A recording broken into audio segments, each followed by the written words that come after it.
Cholos or voice masters and dollars is already considered as a prevalent in the art of voice acting for television, video, and even online.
can now access the Philippines' #1 voice acting workshop online at half the price. Yes, if you've ever wanted to join our famous VoiceWorks workshop or learn voice acting, then we've got good news for you. Registration is now open for Batch 2 of the Certified Voice Artist Program, the first and only course in the country that is geared to professionalizing the voice acting industry. And the best part is that you can register for only 5,000 pesos. But it doesn't stop there. The first 20 registrants get a free copy of the Voice Master's best-selling and award-winning book, Gusto Ko Maging Voice Talent.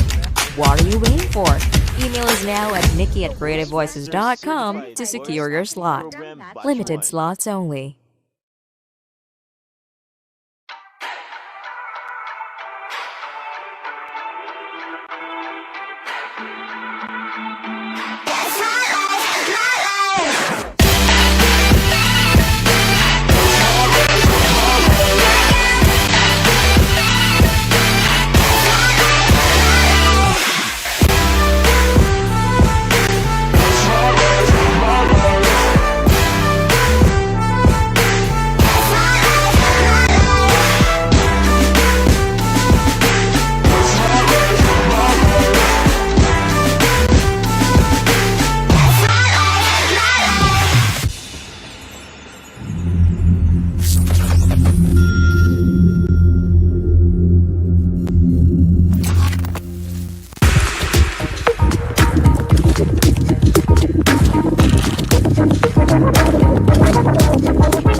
Good morning.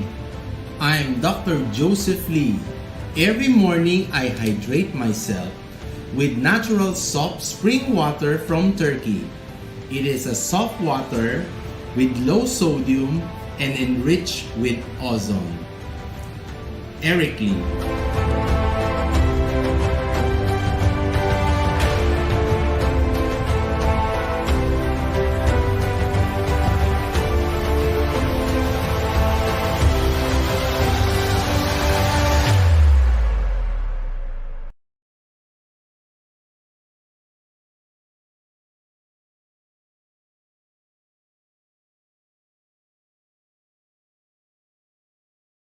Ituturing ng pandemic o global health concern ang sakit na diabetes ayon sa Department of Health. Dito sa Pilipinas, mahigit 3 milyon ang kumpirmadong meron nito. Pero posibleng mas mataas pa raw ang aktwal na bilang dahil merong mga hindi na dadiagnose. Parami na ang nakakaranas ng diabetes. Isa ito sa 6 na leading cause of death sa Pilipinas. Ang mga karaniwang sintomas ng diabetes ay madaling mapagod, laging nauuhaw at naiihi, madalas sa pagkagutom. Kahit kakakain pa lamang, namamanhid ang paa at kamay, malabo ang mata, mabagal ang paggaling ng sugat, ay ilan lamang yan sa mga early signs nito. Pag napabayaan at lumala, maaaring mauwi sa komplikasyon gaya ng sakit sa puso, kidney, liver, stroke, pagkaputol ng paa o kaya mauwi sa dialysis. Umiwas habang maaga. Ang Genesis Organic Spirulina ay nakakatulong upang mapanormal ang sugar level ng dugo sa natural na paraan na di nakakasira ng kidneys o liver. Marami nang nakasubok sa buong Pilipinas at patuloy na tumatangkilik sa Zebu products. Sama-sama nating sugpuin ang diabetes sa Pilipinas. Agapan habang kaya pang agapan. Mag-send lang ng message sa baba para malaman ang buong detalye.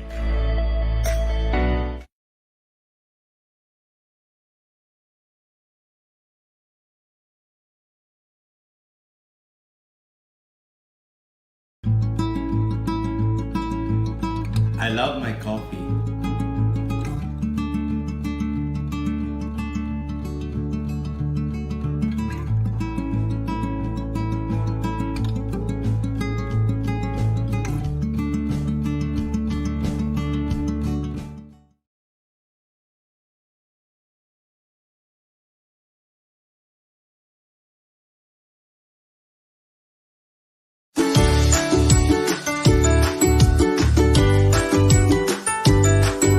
Every morning before I go to work, I use my Trilodent Gold mouthwash.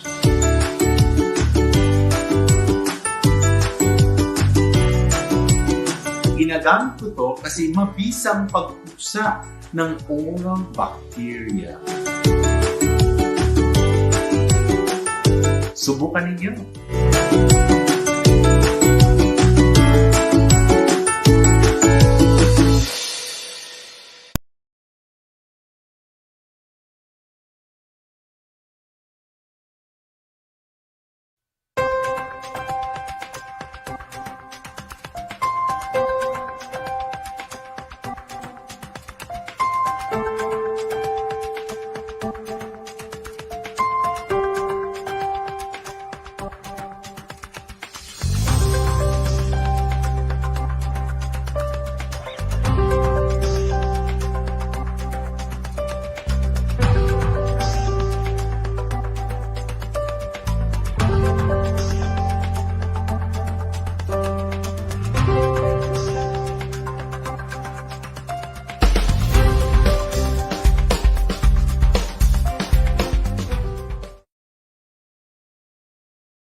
Hello, mic test.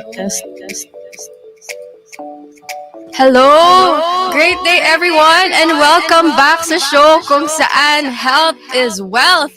This is the Sunday Health Show and magandang umaga po again sa inyong lahat.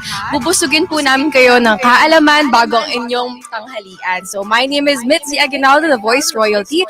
We are live at the VG8 Radio Facebook page, the Sunday Health Show Facebook page, and VG8 Radio YouTube channel right now. So it's another Sunday again to share a new set of health information with you guys. So without further ado, since my partner here at the Janine is not with me, let us now welcome Doc Lee, our celebrity urologist.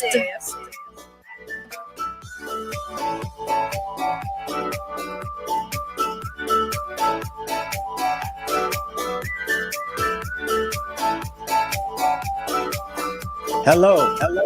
Yes, ayan po. Rinig na po kayo. Good morning, Doc. Good morning. Good morning. How are you, Doc? Yes, I'm okay. Of course, wala yung partner mo, si Ate Janine mo this Sunday. Oo nga po. Yes, and we're happy because this is the first Sunday of the month of May after Labor's Day, diba? Yes, that's right po. So, ano po, batiin po natin ng ating viewers kasi nakikita ko na po kanina, ang daming nagko-comment, Doc. So, okay, Alam mo, rinig niyo po Mitzi, ba ako, Doc? Oo, kanina nga, Okay, kala ko okay. pag yung entra mo, parang kakanta ka, may concert. Ang ganda ng ano ha. Ang ganda May ng background. mic. Ang ganda ng echo. Grabe, sabi ko, kakanta muna yata siguro.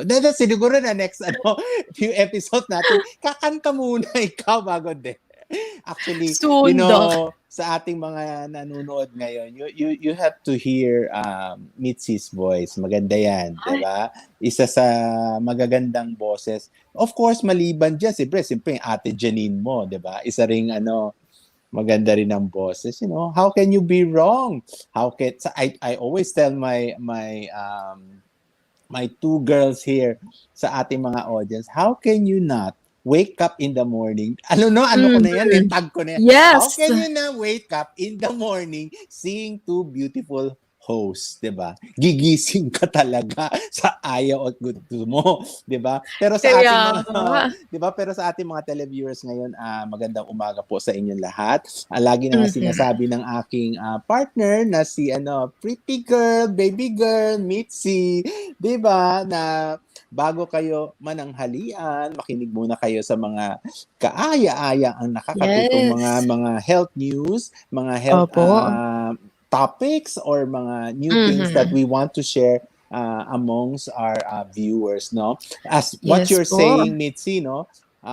Marami nang ko-comment. We have to be Let's greet them. Opo. greet them in the good morning, good afternoon, good evening. Kasi ang Yes. mga guests natin, international, Opo. ibang 'di ba? Yes, for our viewers, para sa Oo. kaalaman po nila, we have one guest overseas as an international, and we have also one from hindi galing sa Luzon, from Mindanao. So it's nice to hear Diba? their work from where they are po ngayon. So okay, Mm-mm. batiin po natin ang ating Okay, comment go. section. Ito kay Miss Eileen Butel, good morning. Kay Mr. Jason Di Maano Flores, good morning po. Tinag niya si Miss Cheryl. Yes, hello po. Ang marketing po, si Miss Cheryl po at ang marketing head or Oh, ng ng ERA IRA. po. Yes, Hello, opo. Cheryl, Doc Ted, Doc Jason. Opo. Diba? Si Jacob. Nanda mo si Oo Jacob. nga po. Right. Ito, great day daw from Lance. Great day too.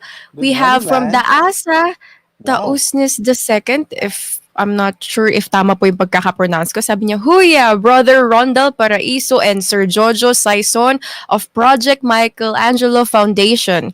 Hasaad Sinsuat here watching from Cotabato City. Shout Wow. out to all the angels and heroes, board of Wow. directors, and as well as the volunteers of PMF. Keep safe and God bless always. Galing. Hashtag PMF. O, di ba? So we have G. Bay Baguio. We have Miss Ailbray, May Aniel II, at si Sir Rhondelle.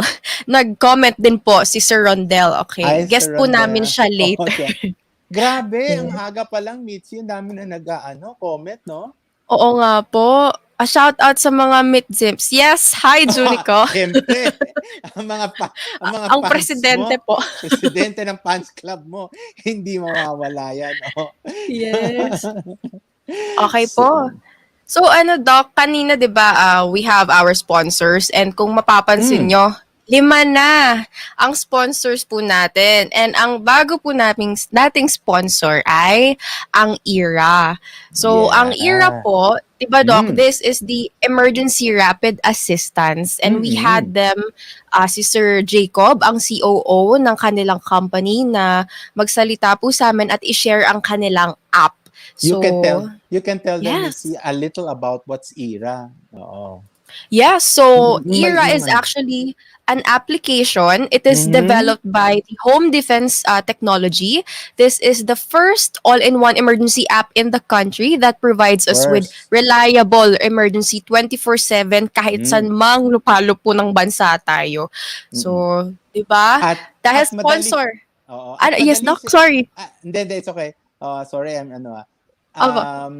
At madali siya kasi isang pindot Isang siya. click lang yung red button. Mapakita nga, okay? Guys, so, you just search sa inyong Google Play or sa inyong Apple Store. Apple Store nga ba? I forgot sa iPhone. You just search ERA as in ERASOS. Yan, pakita po natin ang spelling here. So, ERA SOS. Ayan, ito siya. ERA SOS app. Yan. Ayan guys, so. There. Alam mo, that's why, Mitzi, I'm asking you to tell them a little about the ERA app. Kasi meron tayong, ERA na hospital. Makala nila hospital. Oo nga. Mapunta sila sa, Hindi po. di ba meron New ERA? Oo, dyan sa Yes, Commonwealth. Baka opo. mapunta sila dyan. Hindi Yes. po. This Hindi app po. naman, this is an emergency app. Like, just download it and hayaan nyo lang dyan kasi pag may emergency cases, one tap nyo lang ng red button, may agent na pong sasagot. As in, subok na po siyang meron ng sumasagot agad. Kaya download the app, guys. You'll never know when you'll need it. Kaya it's better na prepared tayo. Plus, proven and tested na nga po siya again. So, because if you need ambulance, if you need to go, some of your friends or relatives need to be brought to the hospital, wag naman sana, di ba? Or nga po. kung meron aksidente, you need the police. Di ba? I think they told us, Mitzi, if I can remember, you can even have a lawyer, instant lawyer. Yes, opo. Diba? As in, they will guide you actually. Habang wala pa yung ambulance, as in, they are on call, they will guide you on what to do kung anumang emergency case yung nasa harap mo. Oh, diba? Galing yan. So, download. ERA SOS. ERA SOS. Alright, so, we will be flashing our mechanics naman para sa ating prizes para sa mga gustong manalo ng health bundles. So, ito po ang ating mechanics. Okay.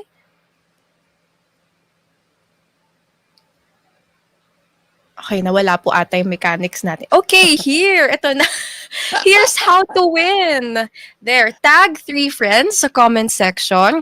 Share this live stream on your Facebook wall and support by typing hashtag The Sunday Health Show, hashtag Everyone Safe, and hashtag VG8 Radio. Only those who will comment this completely, yung mga hashtag, yung i-honor po namin sa ating health ruleta. And for those who were able to watch last time, we have presented yung health ruleta live, as in, dun po agad namimili. Ayun. So, para walang bias or anything, ganon. Dati kasi sa comments lang, hirap po mamili. At least ngayon, ruleta na lang siya na mamimili para sa atin. Yan. So, guys, keep on commenting. Diba? Dito lang sa health show na to na may ruleta. May ruleta ka naman, you'll enjoy the funfair, meron ka pang prize, di ba? So, wala talagang bias to, di ba, Mitzi? Baka sabihin nila, kasi kilala ni Mitzi, kilala ni Ate Janine mo, kilala ni Christian and Ivana. Hello, Christian and Ivana. They're all also our staff, ng team. That's right. Sabi, baka, kilala lang yan kay nanalo. Di ba, Mitzi? Hindi. May ruleta. Oo nga po. Okay, so, sige, keep on commenting, guys. Mamaya na po ako mag-a-add sa aming health ruleta. Keep on, yung mga hashtag namin, don't forget, hashtag The Sunday Health Show, hashtag VG8 Radio, and hashtag Everyone Safe. Okay. So, for our next segment naman, punta naman po tayo sa COVID updates para naman po ma-update po tayo sa current situation or numbers ng ating COVID. Okay. So, here it is. According to the data from Department of Health, as of May 2, 2021, we have a total of 1,046,653 total cases. And right now, we have a total of 72,248 active cases, while we have a total of 17,354 deaths. And of course, we have the recoveries. We have a total of 957,051. Okay, guys, so please, let's be strict again. Lagi po namin pinapaalala sa inyo, maging strict po tayo sa health protocols. Huwag po tayo maging complacent. Unless, basta nandyan po yung virus at hindi pa nawawala, huwag po tayong maging complacent. Right, Doc? Yeah. Okay, syempre, andito na ang advice ni Kuya Doc. Lagi natin sinabi, Mitzi, last week kasi we had like 8,000, 7,000. I think it went Oo down nga, na Doc. from 10,000 na, no? Opo. We have like 2 or 3 days, I'm not sure if it's like around Mhm. 8,000 to 7,000. But it was like, it's like playing around there, no? Kagaya ng nabanggit mo kanina, we should not be so complacent with regards to our Opo. health protocols, still wear mask, face shield, and physical distancing, no? Importante That's yan, di right. ba? Of course, lagi natin sinasabi, nasa MECQ pa rin tayo. I Yes, think, no? yes.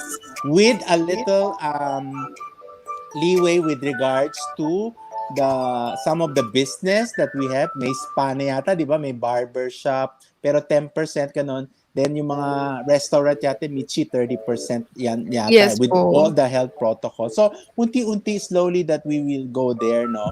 We do not want the case that is happening in India, di ba? Nabalita mo, Oo nga, Doc. Mitzi, what's happening in India, like they have very large number of cases na umaabot na 200,000 tapos yung namamatay 3,000 plus and Opo.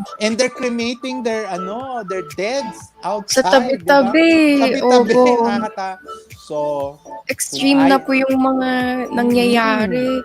kasi they have a double mutant variant, no? So we have to be Opo. very careful on that, no? Para hindi tayo umabot sa ganyan. Okay, Mitzi? Okay, so right, you guys have heard it from our celebrity urologist and in-house doctor, si Doc Joseph Lee. Let's be still strict sa pag-follow ng protocols and maging aware pa rin tayo sa mga galaw-galaw natin ngayon. Okay, so wag na po natin patagalin pa. Let us now introduce our first guest, Dr. Jojo Sayson. Okay.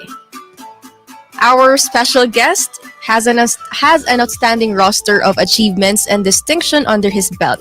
He is a doctor of manual therapy, a master of orthopedic manual therapy, and he has a Bachelor of Science in Physical Therapy and also a Fellow of American Academy of Orthopedic Manual Physical Therapists.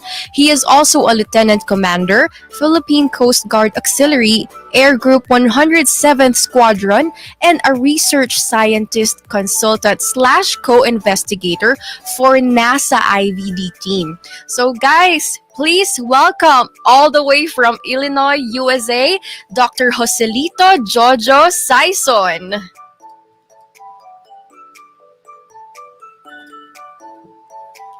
Good morning, Doc. Doc, you are muted. Good morning. Can you hear me now? Good morning. Yes. Yes Okay, po, opo. thank you.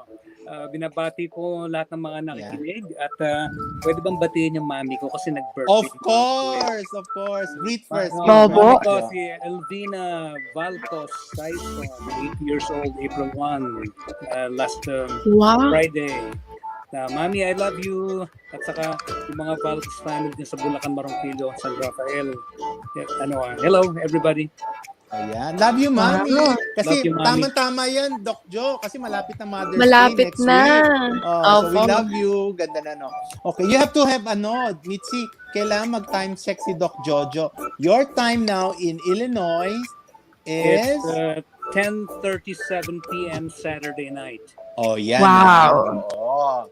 Gabi Guys, ng again, Sabado, ha?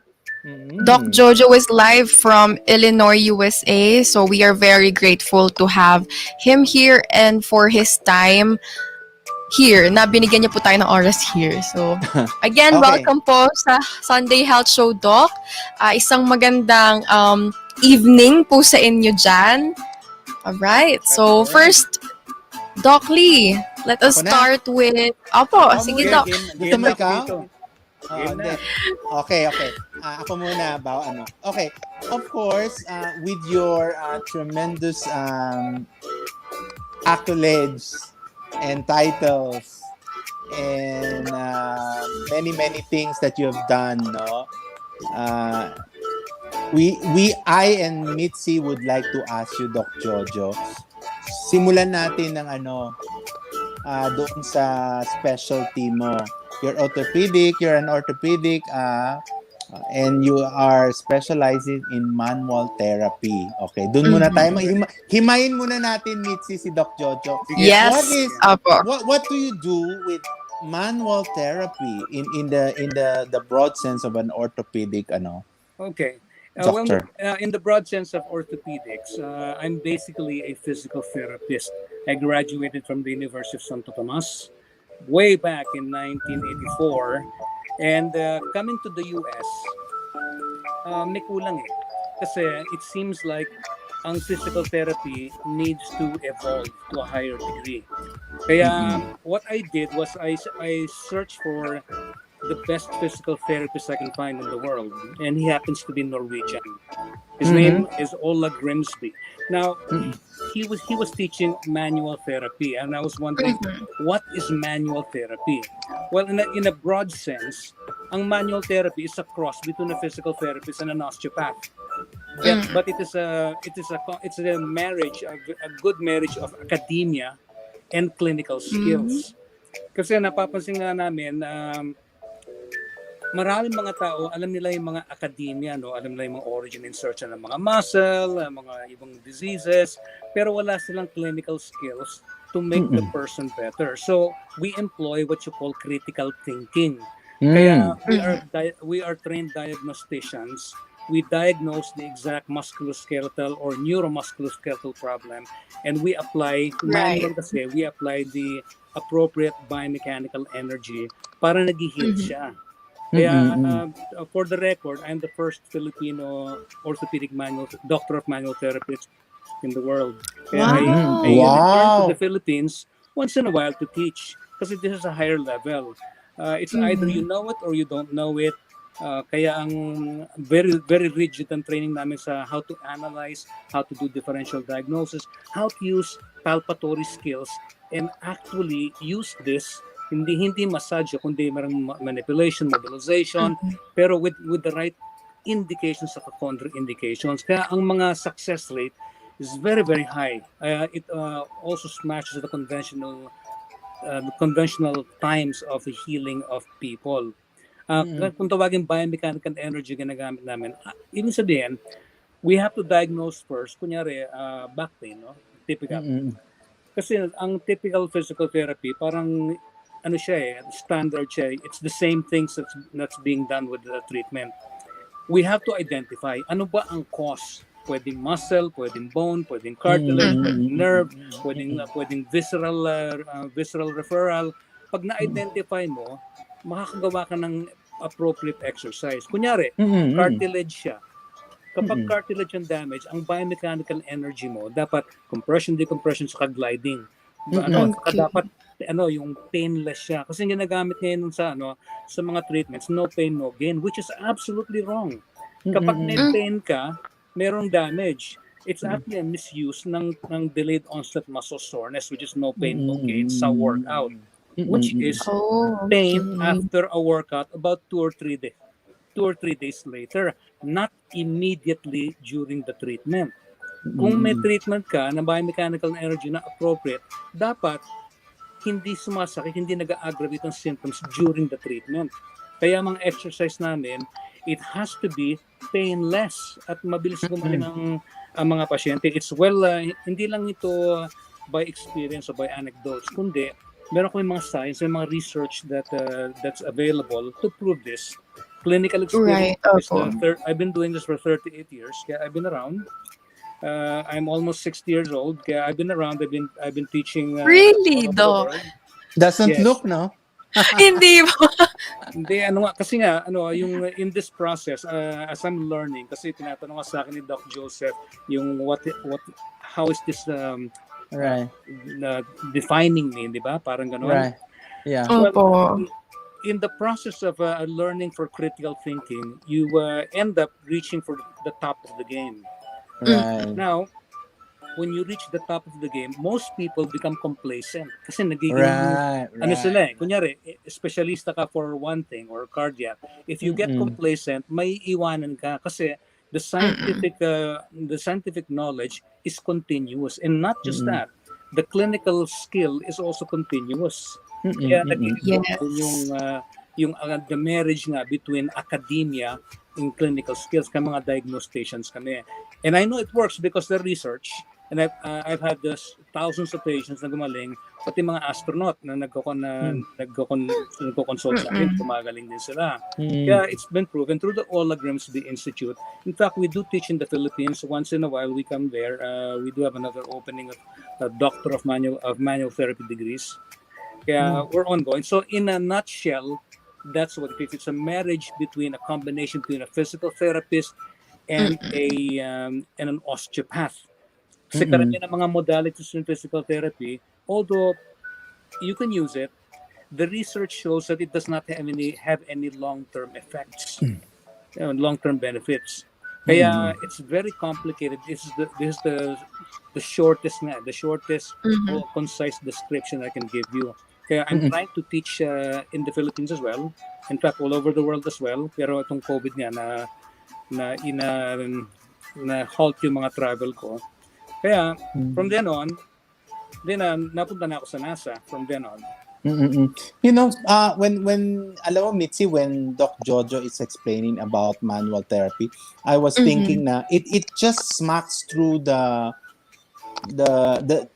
collaboration or the line of management of your rehab medicine, no, very very closely.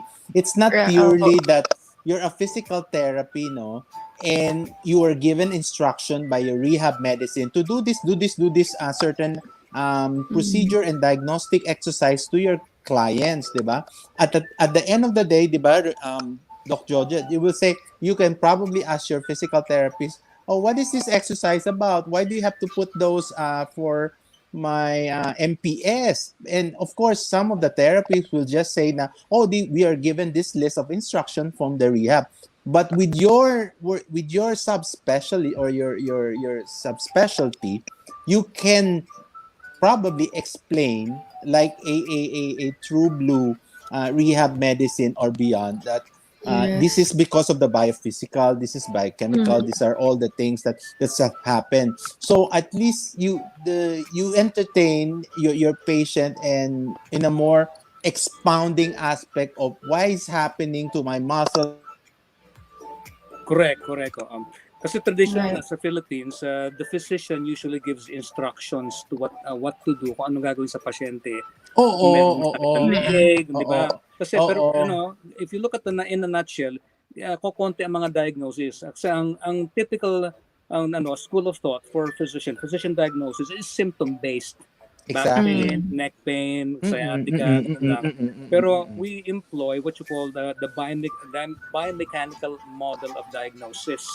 We have to find out what's causing it. Kasi if I will give exercise sa isang pasyente, hindi ko na maalam bakit ko binibigay yun, then I have no moral authority. I'm just a technician. So we are harnessing thinkers. We are harnessing clinicians talaga. Na I teach medical doctors as well. I send my reports to medical doctors. And I would be more willing to discuss with them. Kaya nga kasi pagka comfortable ang isang profession, they're doing the same things over and over again. Kung gumaling ang pasyente, great. Kung hindi gumaling ang pasyente, too bad. Hindi naman dapat yun. Dapat ng mga pasyente, we have a responsibility as clinicians. Binibigay nila sa atin ng tiwala nila na mapapagaling natin sila. At tayo na ginagawa natin the exact same recipe.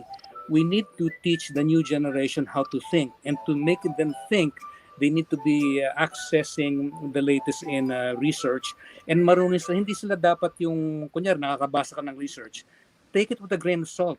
Test yung research kasi learn to question. Kaya mga estudyante ko nga, sinasabihan ko, kapag may tinuturo ako sa inyo, huwag kayong maniniwala agad sa akin.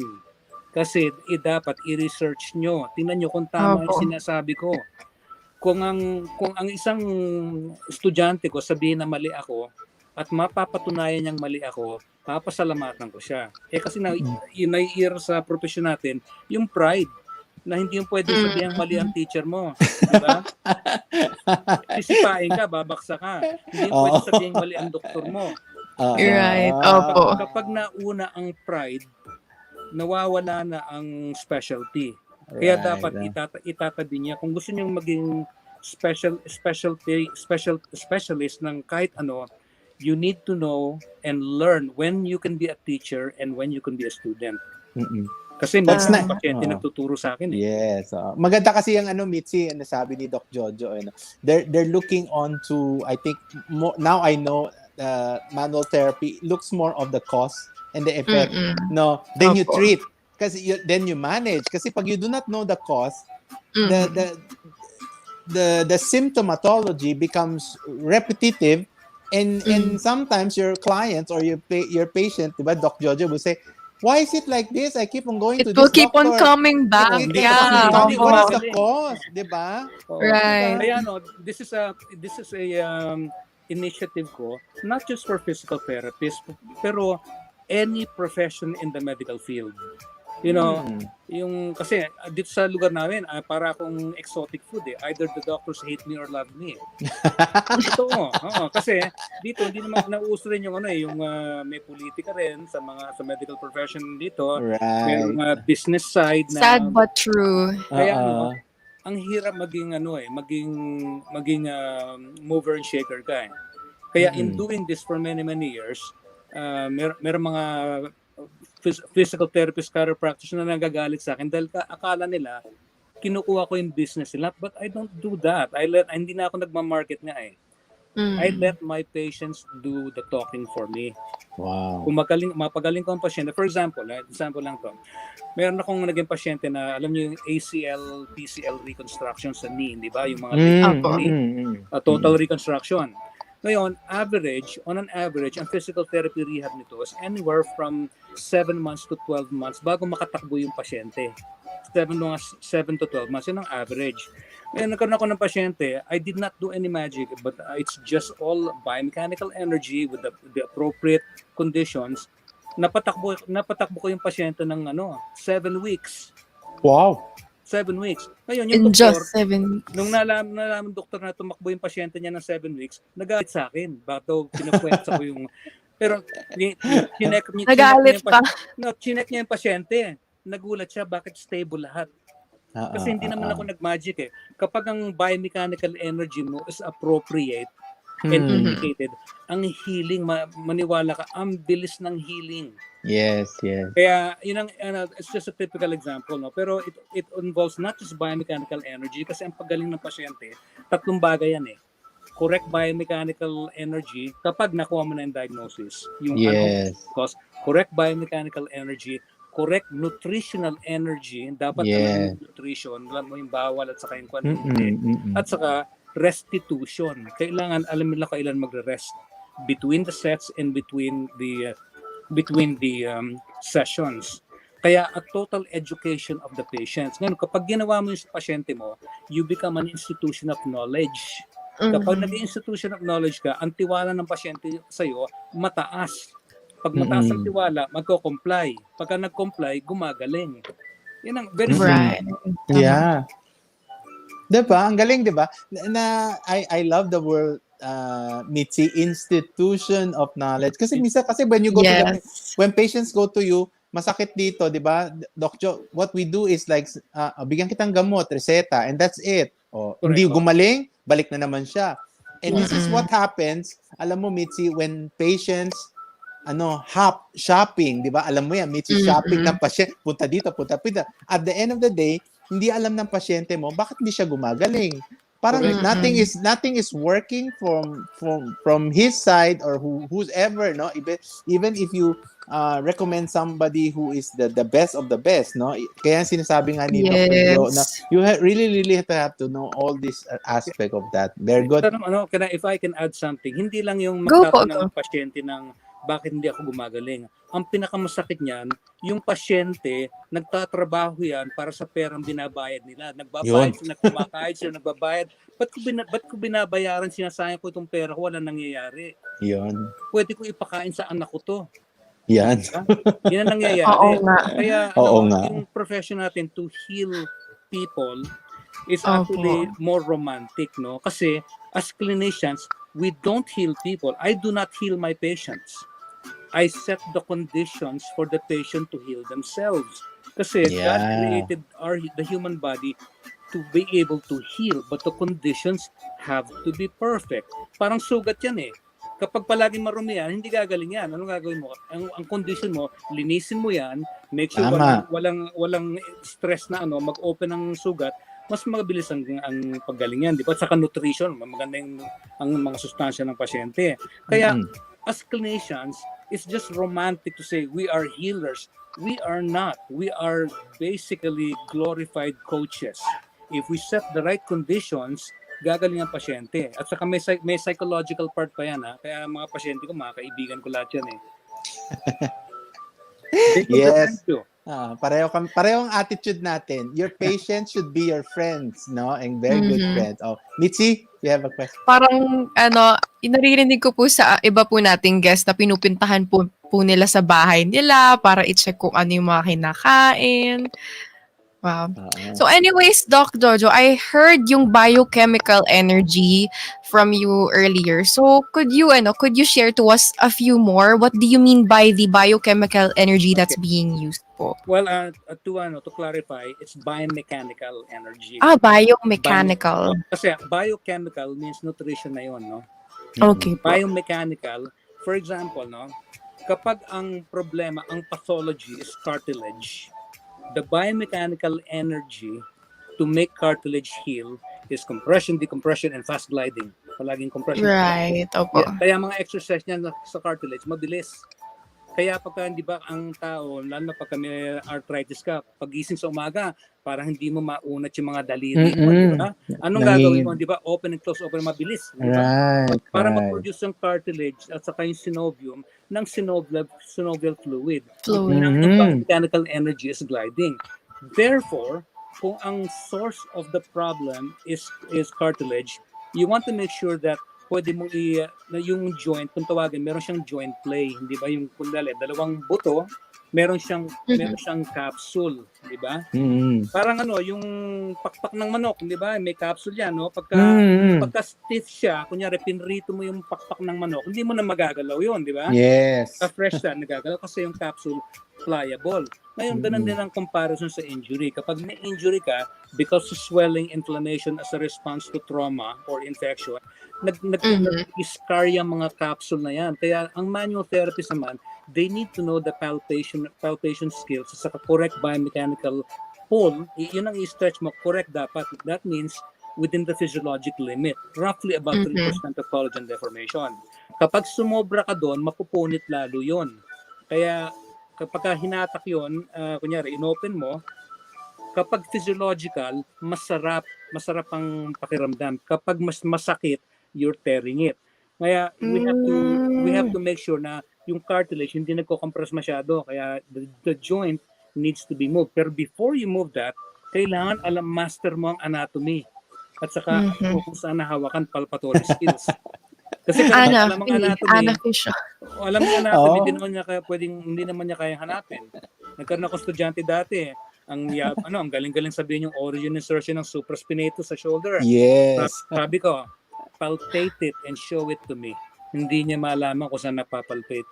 Walang marriage ng academia at saka ng skills. Exactly. More on theoretical ang nangyari, Doc. Parang mekaniko yan. Sabihin siya, ang problema, nasa spark plug. O hanapin yung spark plug, hindi niya alam kung nasaan. Diba? Ganun so, yan.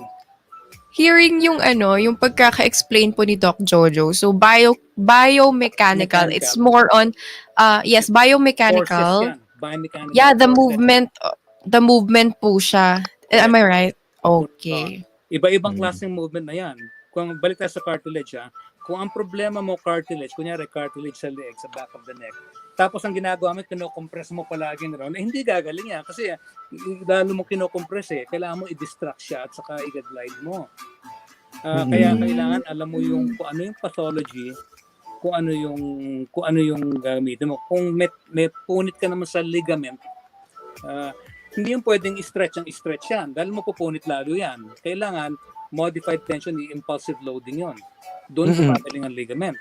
At saka kapag puro stretch yung ginawa mo, patay. Lalo mong ipoprolong ang problema. Kakaroon ka ng more scar tissues. In a simple term, dahil ang mga audience natin, hindi naman lahat ay medical, at least, gusto ko malaman nila na merong scientific rationale ito. Hindi yung lahat sila pare-parehong ginagawa, kinukuryente mo yung pasyente, binibigyan mo ng hot pack, kung ano-ano, ultrasound. Kung pare-pareho lang, tapos yun lang, hindi ka clinician eh. Kailangan hanapin mo ang source.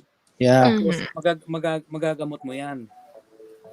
Oh, ganun. It's like it's like a difference, Doc Jojo, between a sprain and a strain and a fracture. Absolutely. Ano ba? Yung ligament ba? Yung cartilage ba? O yung bone na may problema? Kung kasi, pag hindi mo rin sure, where do you start to treat?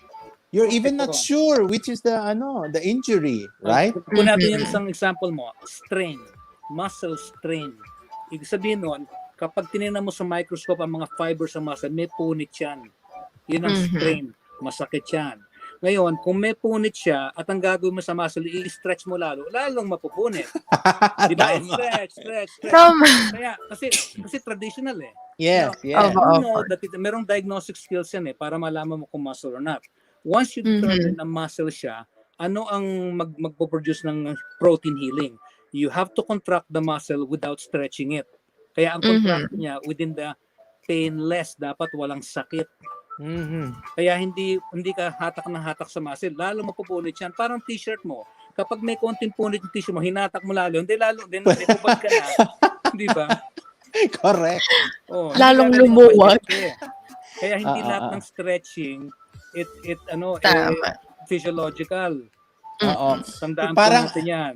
Parang yan Mitzi, nasabi, I think na-mention ni Doc Ted yan before, no? Before you go to an injury or what, you have to know bago ka sumabak, di ba, Doc Jojo? Kasi pag hindi mo alam, you do not know how to maneuver. When you start maneuvering the patient, baka lalong maging worse or maging critical ang condition niya na dati namang hindi, especially when you're talking about neck injury, diba? You start mobilizing, kala mo you're gonna save, but you're gonna make you can kill the patient. You can make the exactly. Dapat alam mo rin yung pinaka medical, medical.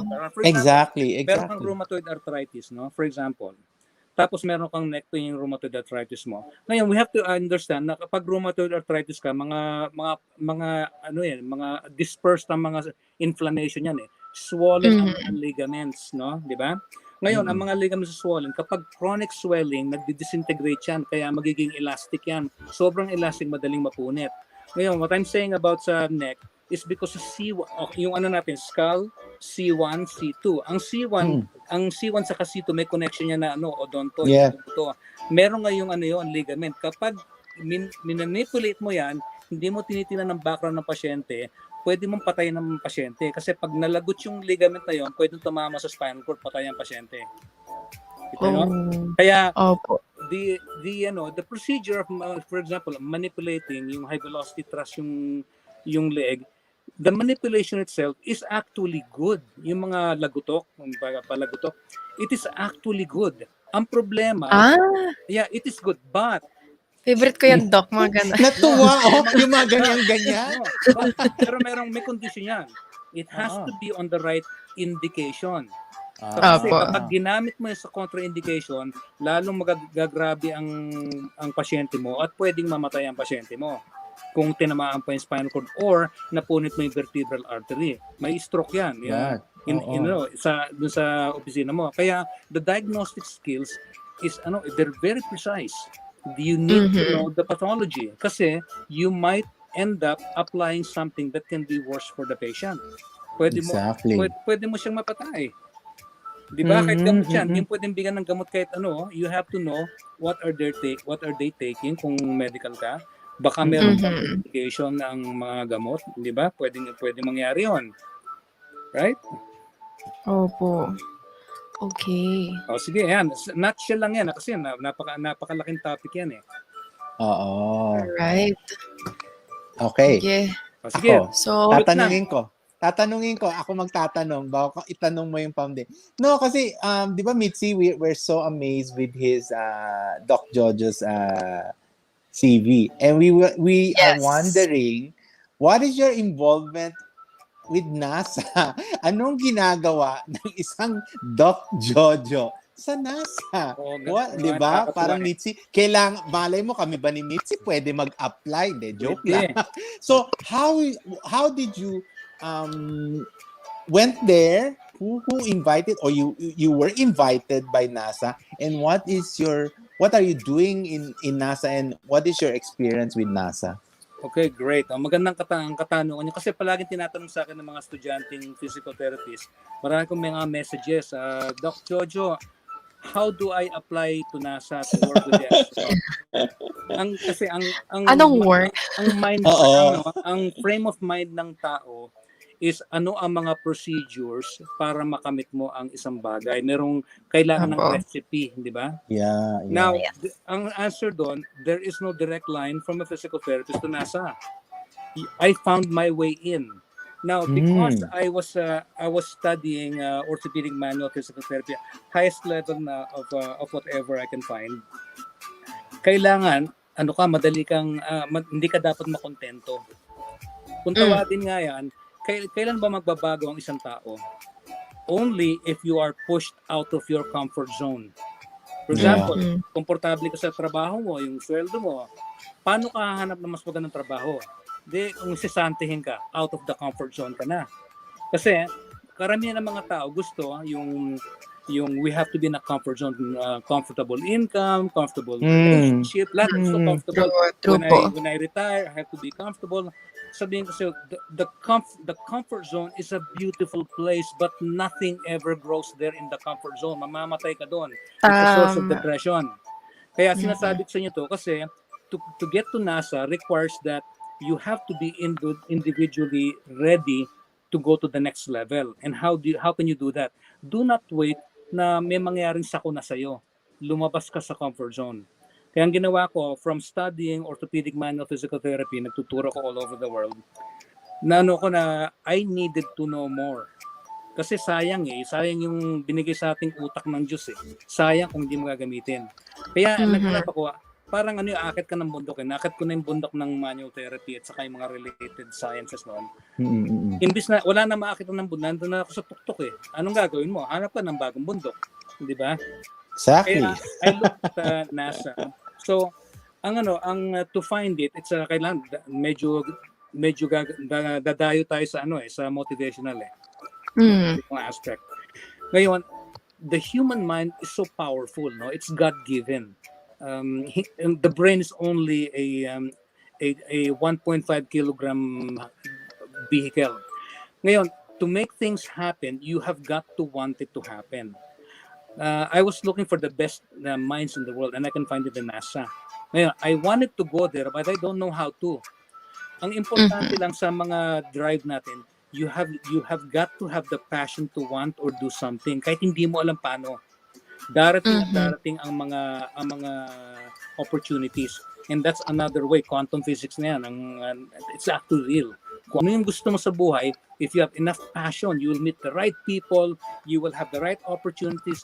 Grabe, hindi pa may iniisip ng tao. Minsan, sobrang passionate ang pag-iisip mo, bigla mong tatawagan ka. Parang hindi totoo, no? Ganun din, now we're going into the quantum world, no, about the human mind. I wanted to know more. Nasa sa'yo na. I have to push myself in the comfort zone. I met a NASA scientist, a top NASA scientist. I met him in a lecture. Ang sabi niya, back in, that was before, I think 1998, NASA does not know why astronauts have back pain. They don't know. Kaya nilapitan ko yung scientist. Now, using my knowledge in biochemistry, biomechanics, neurophysiology, I know a lot about the disc. Kaya I formed my theory. Sabi ko sa scientist na si Dr. Hargens, Dr. Hargens, I think I know why the astronauts develop back pain and herniated discs. Ang challenge ngayon sa akin ni Dr. Hargens, you have to write a scientific paper, a peer-reviewed paper. I've never written one before. Kaya I presented him with my theory. Nag-email ako sa kanya. Kaya you have to be aware kung ano yung mga be prepared na yung mga mamimit ng mga tao. I emailed him. Sabi ko sa kanya, Dr. Hargens, this is what I think causes the problem. Kaya gumawa ako ng paragraph. And then nag-reply siya, no? Ang mga, tandaan nyo, ang mga scientists, mga no-nonsense yan eh. Mga one-liner lang yan kung sumagot eh. 1 or 2 lines. Ang sabi niya sa akin na, Jojo, this is good stuff. I will write it with you. Kaya I wrote this paper explaining the possible ways why nagkakaroon ng herniated disc at saka back pain ng mga astronauts from 1 gravity sa Earth to microgravity. It took me 8 years to write the paper to be published. 8 years. Wow. So, ang ano naman yun, the blessing nun is if you really want something so badly, na you're so passionate, you have to believe that you already own it. Darating ang mga opportunities sa'yo. Kaya within that period of time, ang pumayag na mag-co-write sa akin is a top NASA scientist. He allowed me to write on his coattails. When it was published, naging parang overnight rockstar ako sa NASA kasi ang is basically a NASA supported paper.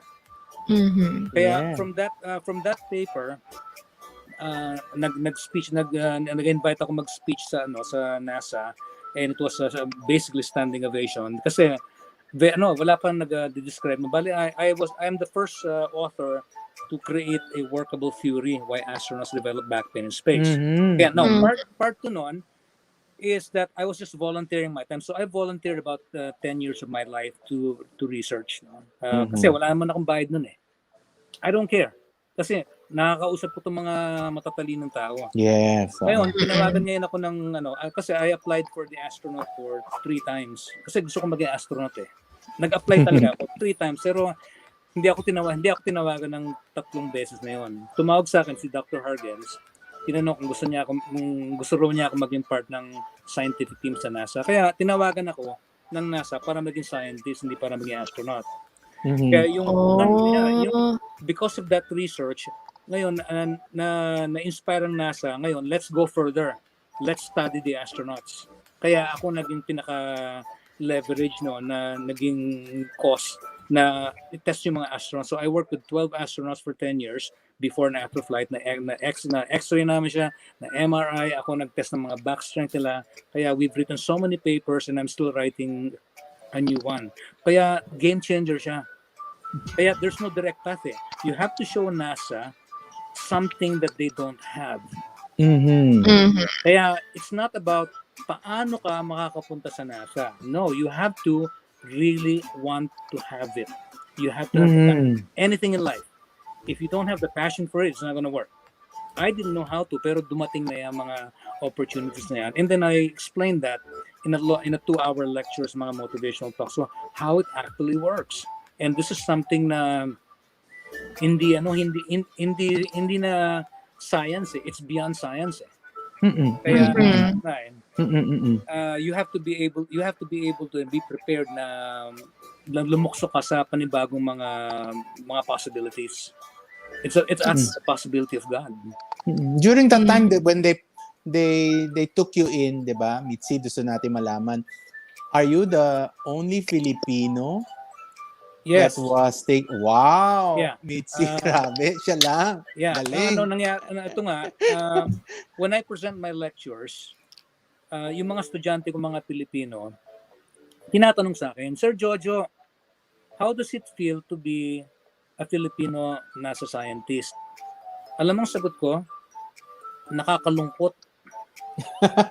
Kasi, ba't kayo nalulungkot? Bakit? Ayun ko sa bakit? Sabi ko, nalulungkot ako kasi pagtingin ko sa kaliwa, sa harapan, sa kanan, sa likod, wala akong nakikitang ibang Pilipino. Yeah. Kasi kung kaya ko to, kaya ng Pinoy. Kaya isa sa mga mantra namin yan eh. Kaya ng Pinoy. Kaya ang foundation ko is empowerment. Kasi you have to believe. Kasi ang Filipino traditions natin, we are subservient eh. Kaya ang mga Pilipino mabait, mapagmahal, mapagsilbi. Kaya kapag pumunta ka sa international cruises, puro Pilipino kinukuha nila. Hindi lang tayo marunong magsilbi. Mautak ang mga Pilipino kaso iniisip natin, pananiniwalaan natin, hindi natin kaya. Kaya kasi meron tayong self-defeated attitude. Yeah. Ang mga mahihirap na kilala natin, alam natin, kasi ang paniniwala nila, mahirap lang sila, hindi na sila yayaman. Kahit ang isang mahirap, nanalo ng malaking salapi, nangyayari yan dito sa US. Mga 1 out of 10 million lottery winners, mga 1 or 2 out of 10, after 1 year, mayaman pa rin sila. Mga 9 out of 10, baksak sila. Mahirap ulit sila after 1 year. Isipin mo, nagkaroon ng $1 million ng isang tao, bakit siya naging mahirap ulit? Kasi ang mindset niya, mahirap pa rin siya. Hindi siya marunong hindi niya alam i-manage ang pera niya. Kasi mahirap pa rin siya eh. Ayan, kaya ang mindset is so important. Kung ano yung ang mga Pilipino nga, gusto kong iangat natin eh. Hindi dapat ang self-defeated mentality. Dapat, kailangan natin na mapaniwalaan natin mga kabataan na kaya nila. Yes. Di ba? This is where papasok yung, sorry do. Hindi, Okay. nasingit ko. Hindi, para maano yung generation ni Michi. Yun na sinasabi, Doc Joe eh.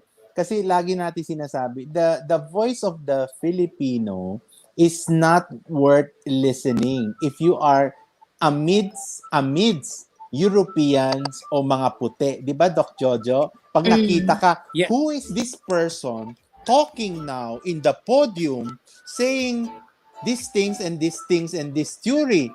Di ba? Di ba?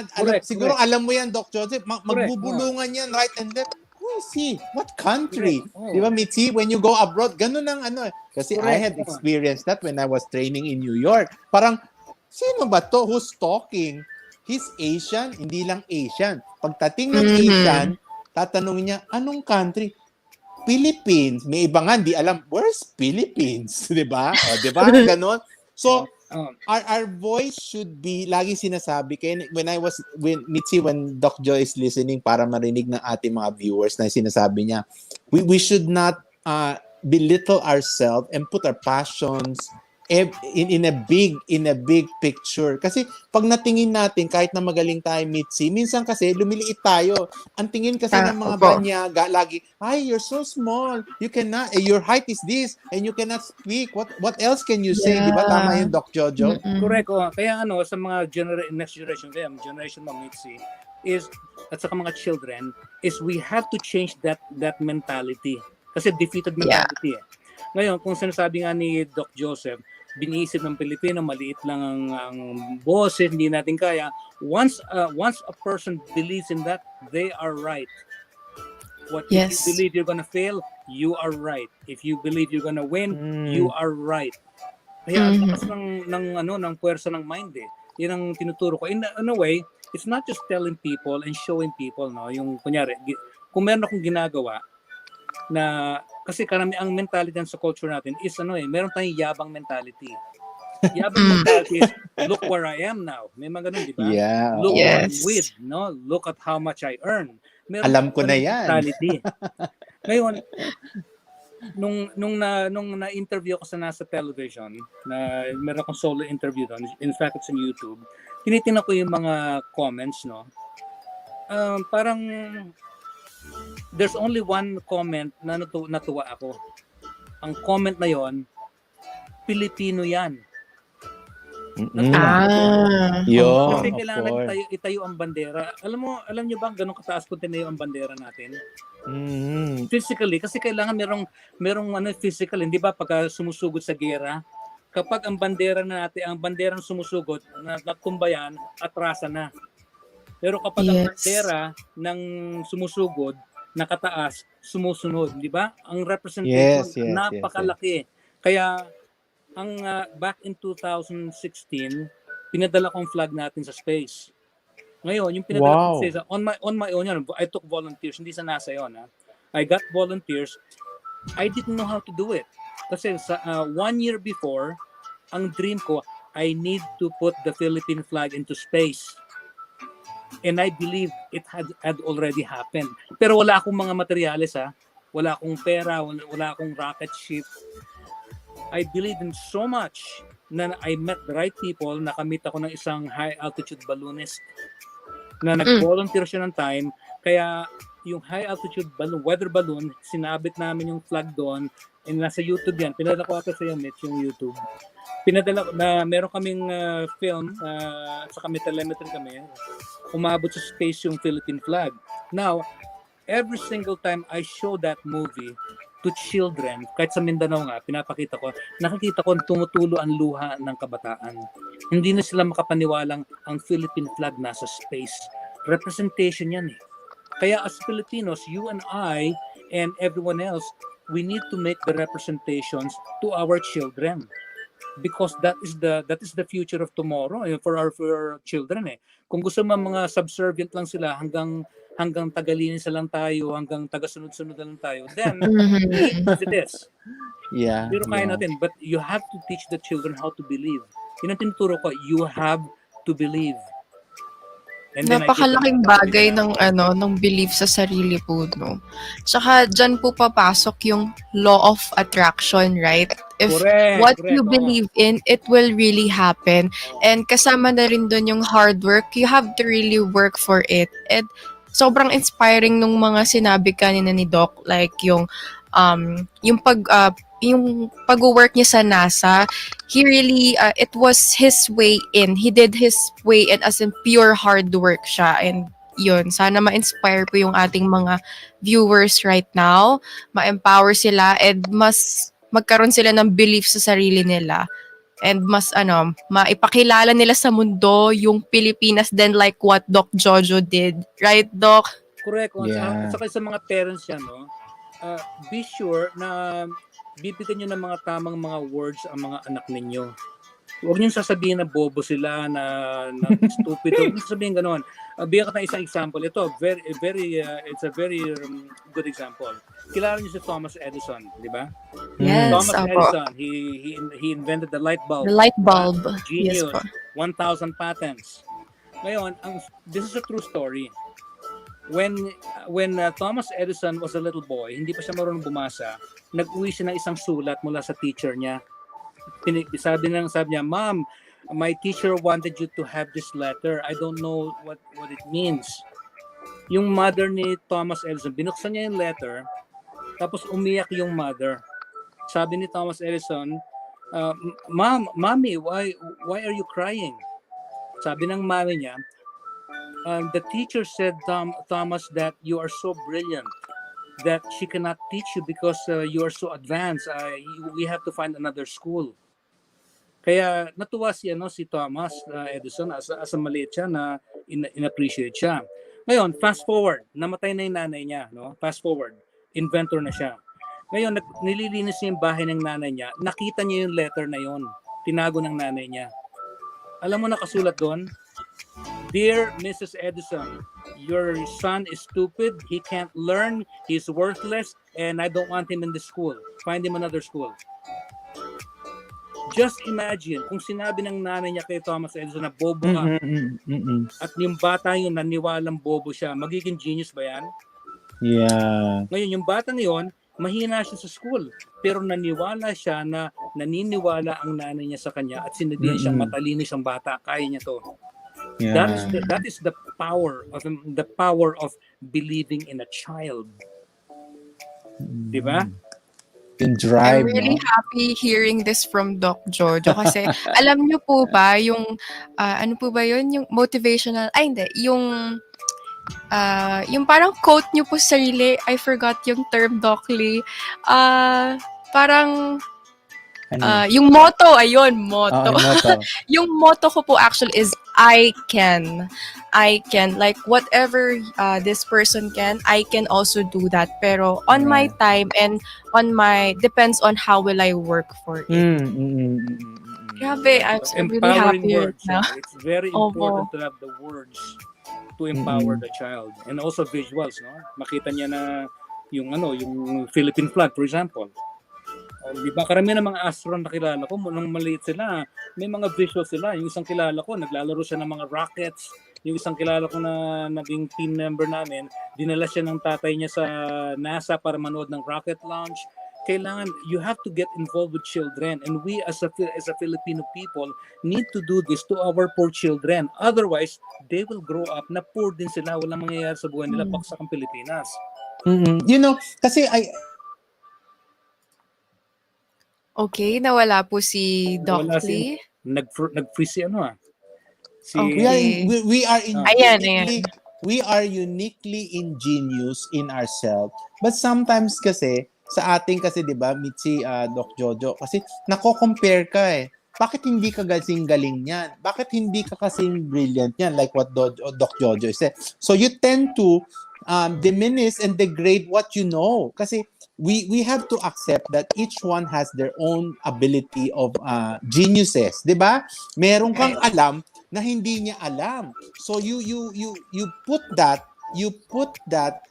into action and into passion, gagaling ka na hindi ka pareho sa kanya, di ba? Mahirap kasi dito minsan sa atin, Doc Jodo, di ba? Gaya-gaya, gagayahin mo siya, gagayahin mo yun. Okay, Kuang. Tapos, pag hindi mo siya magaya, ang sama-sama ng loob mo.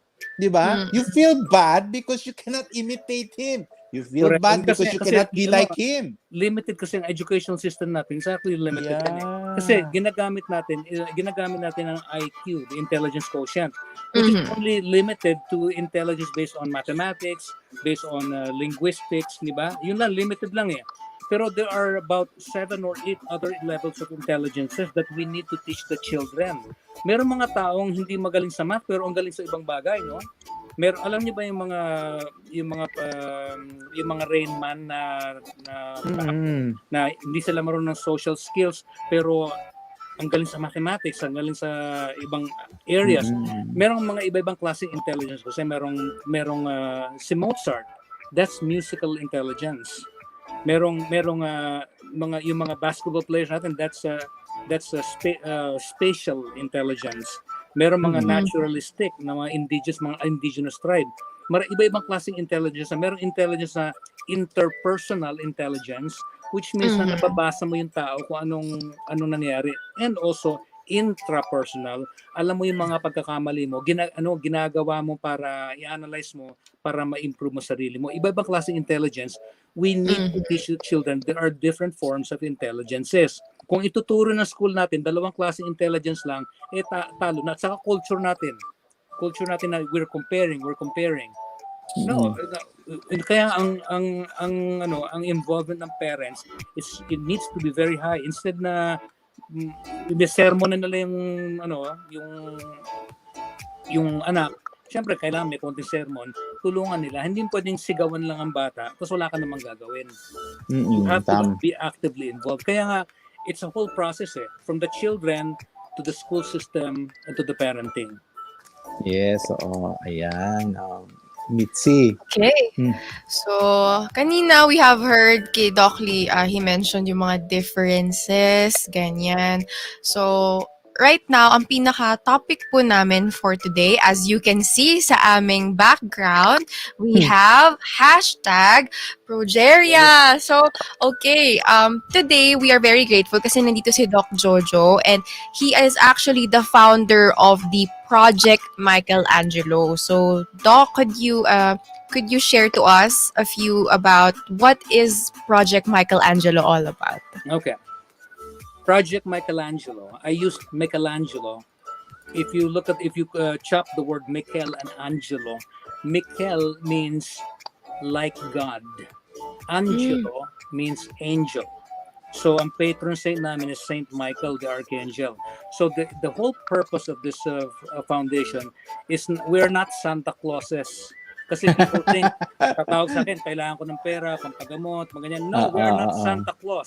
We are an empowerment organization. We will teach you how to believe in yourself and pwede kang magpakain pero we are not a feeding station. Kasi we believe na kapag mahilig tayo ron, di ba, naawa tayo, so we will feed people, di ba? Feeding here, feeding there. Now, remember the scriptural saying, if you give man fish, he will eat for a day. But if you teach him how to fish, he will eat a lifetime. Kaya ganun sa feeding. Pakainin mo, magkaroon ka ng feeding station, feeding lang. Paano na mamaya at saka bukas? Ganun na naman sila. Hindi na nabago. Wala kang nagawa para baguhin ang kanilang pananaw sa buhay. Kaya empowerment. We're igniting the ability of a child. And it starts with us. We need to be angelic. I'm not saying feeding is bad. I'm just saying that it's incomplete. If your goal is to feed the people para meron kang pa-selfie or medyo nagaan ang loob mo kasi nakatulong ka, you're only benefiting yourself. That's so selfish. You need to extend that help to the future of that person. Pwede mong bigyan ng pera ang tao, 5 piso, 10 piso, 100. And then after that, paano na? Kung turuan mo paano gumawa ng 100 piso yan, na hindi nagnanakaw, di ba? Mas matutulungan mo.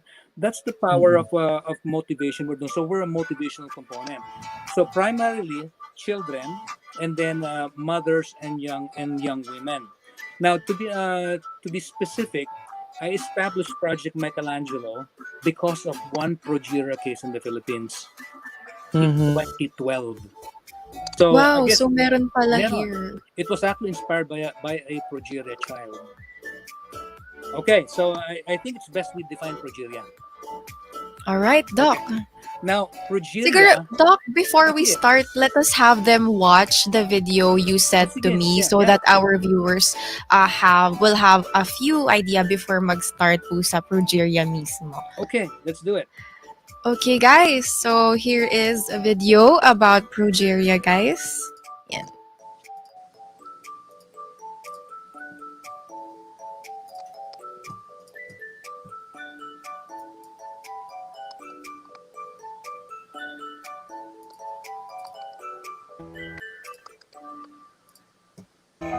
My name is Benjamin Button, and I was born under unusual circumstances.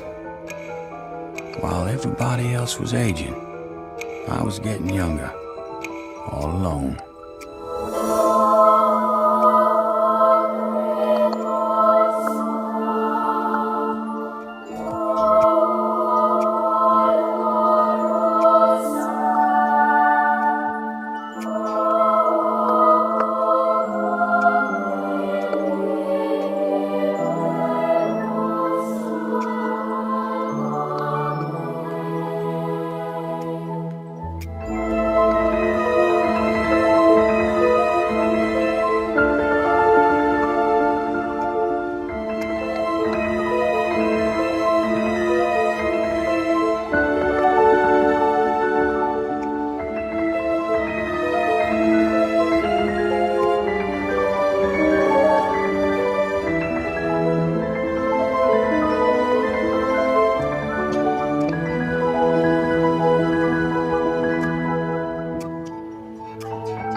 Right, so that was the curious case of Benjamin Button, and here's the other one. This is remembering the case of Sam Burns, yes, if I'm not mistaken. Who we will never forget, fighting the condition that rapidly ages the body so much faster than the rest of us. Today we learned that Sam Burns has died, but not before defying the odds and teaching us all about living. He allowed cameras to capture that sleepy walk down the hallway first thing in the morning. Mom, can you hold my book while I brush my teeth? But for Sam, there was more. The medicine trying to slow down the aging. Sam had progeria, the disease that ages children far faster than the rest of us. Fewer than 250 children in the world with it. Math final next Wednesday. A hug at the school bus. Love you, Mama. About to start her day, too. A doctor who now spends her every waking moment searching for a cure. And you say about your mom, she doesn't have a normal job. Yeah. I kind of just want my mom to be done with progeria for her sake, because my mom will keep working forever until progeria is cured. At school, he was always just Sam. No one looked at his hands or his legs. They looked to Sam for help. I got it. I'm just really confused. This is my... Tell me your equation. You're in math class. Yeah. And I love it, how you had to turn around and help the guy behind you. So just keep subtracting 3 just to make it easier on yourself. I'm sure there was some simple math going on there, but I just think I was trying to help out. Through the years, as Sam engineered his own inventions, his mother was engineering something else, putting together a group of scientists, researchers, and they made a bold discovery. Your team discovered the gene? Yeah. Just another day at work for Mom. It was great.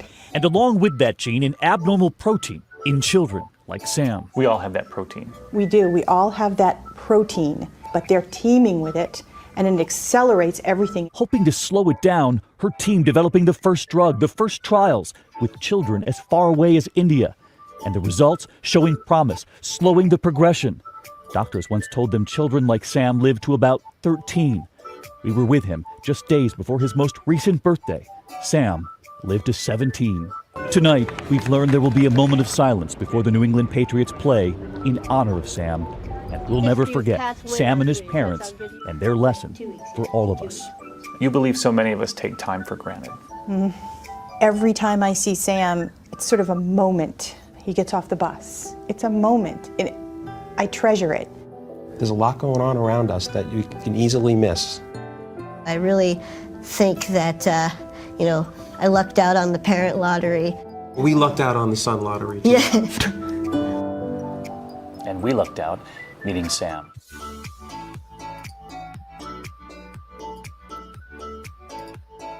Okay. Wow. Medyo na heartfelt-ish ako doon while watching. Parang gusto ko umiyak. Tatahimik ako. Diba, Doc? Ito ang. Okay, you ready to tackle progeria? Philippines? Yes, Doc. Okay. So yung nakita nyo, yung progeria is about rapid aging or advanced aging or just rapid aging or premature aging kung tawagin. Now, what you saw earlier kay Brad Pitt, yung the Curious Case of Benjamin Button, that was in 2008 and it was an adaptation of progeria. Pero because of Hollywood, ginawa nilang love story, binaligtad nila yung progression. In Brad Pitt's Benjamin Button, it was he was born an old man and he died as a baby. Baligtad eh. Pero they did that because it's Hollywood. It's imaginary. But the inspiration was progeria, in which the cause of the progeria, which is an abnormal gene, was discovered by Sam's mother in April 2003. Ngayon, nakita nyo si Dr. Leslie Gordon yun sa kaasawa niya, si Dr. Burns, pareho silang physician. Nagkaroon silang anak na advanced, parang madaling tumanda. They didn't know why, wala silang makitang information. Kaya from Sam, nagkaroon sila ng inspiration para sila na lang hahanap ng explanation, cause, whatever is needed to save their son. Now, Sam Burns died when he was 17 years old, but we have to remember that for each year na nabubuhay sila, katumbas noon about up to 8 years of our time. Kaya ang 8-year-old child is 64 years ang katawan nila. Just imagine, very accelerated. And I found a progeria case in the Philippines back in 2012, the summer of 2012. It was referred to me by a contact with the ABS-CBN one time. Sabi ko nga, puntahan natin yung bata. Ngayon, nakita ko nga yung mga features at walang mga tumutulong na sa bata. Wala naman akong maitulong kundi ang mabuti gumawa ako ng foundation. Kaya nag-start ako ng foundation to be angelic, to be like an angel on earth for this child. And then from then on, nadala namin yung Rochelle ang pangalan niya. Wala na si Rochelle, namatay siya ng kailan ba siya? 2016 namatay si Rochelle. Doc Jo, before you continue, I just like to ask, yung sinasabi mo, walang tumutulong, nobody knew her case or she was of low income na hindi madala sa hospital, di ba? Mitzi, usually ganyan. Correct. Or talagang, kasi sometimes, alam mo naman, pag nasa probinsya tayo, di ba? Sasabihin nila, naku, napaglihiyan sa ganyan, kaya ganyan ang naging itsura ng bata, di ba? It's correct, tama ka. Walang mga tumutulong kasi mahirap sila, walang mga resources. At saka parang nagiging freak show, no? Yung yung parang ang kulang na lang dalhin sa perya yung bata. You see? Kaya tao yan eh. Merong hindi siya laruan. Tama ka, mga at saka kung may mga tumutulong man, ano sila na-exploit yung bata. Na-exploit si Rochelle.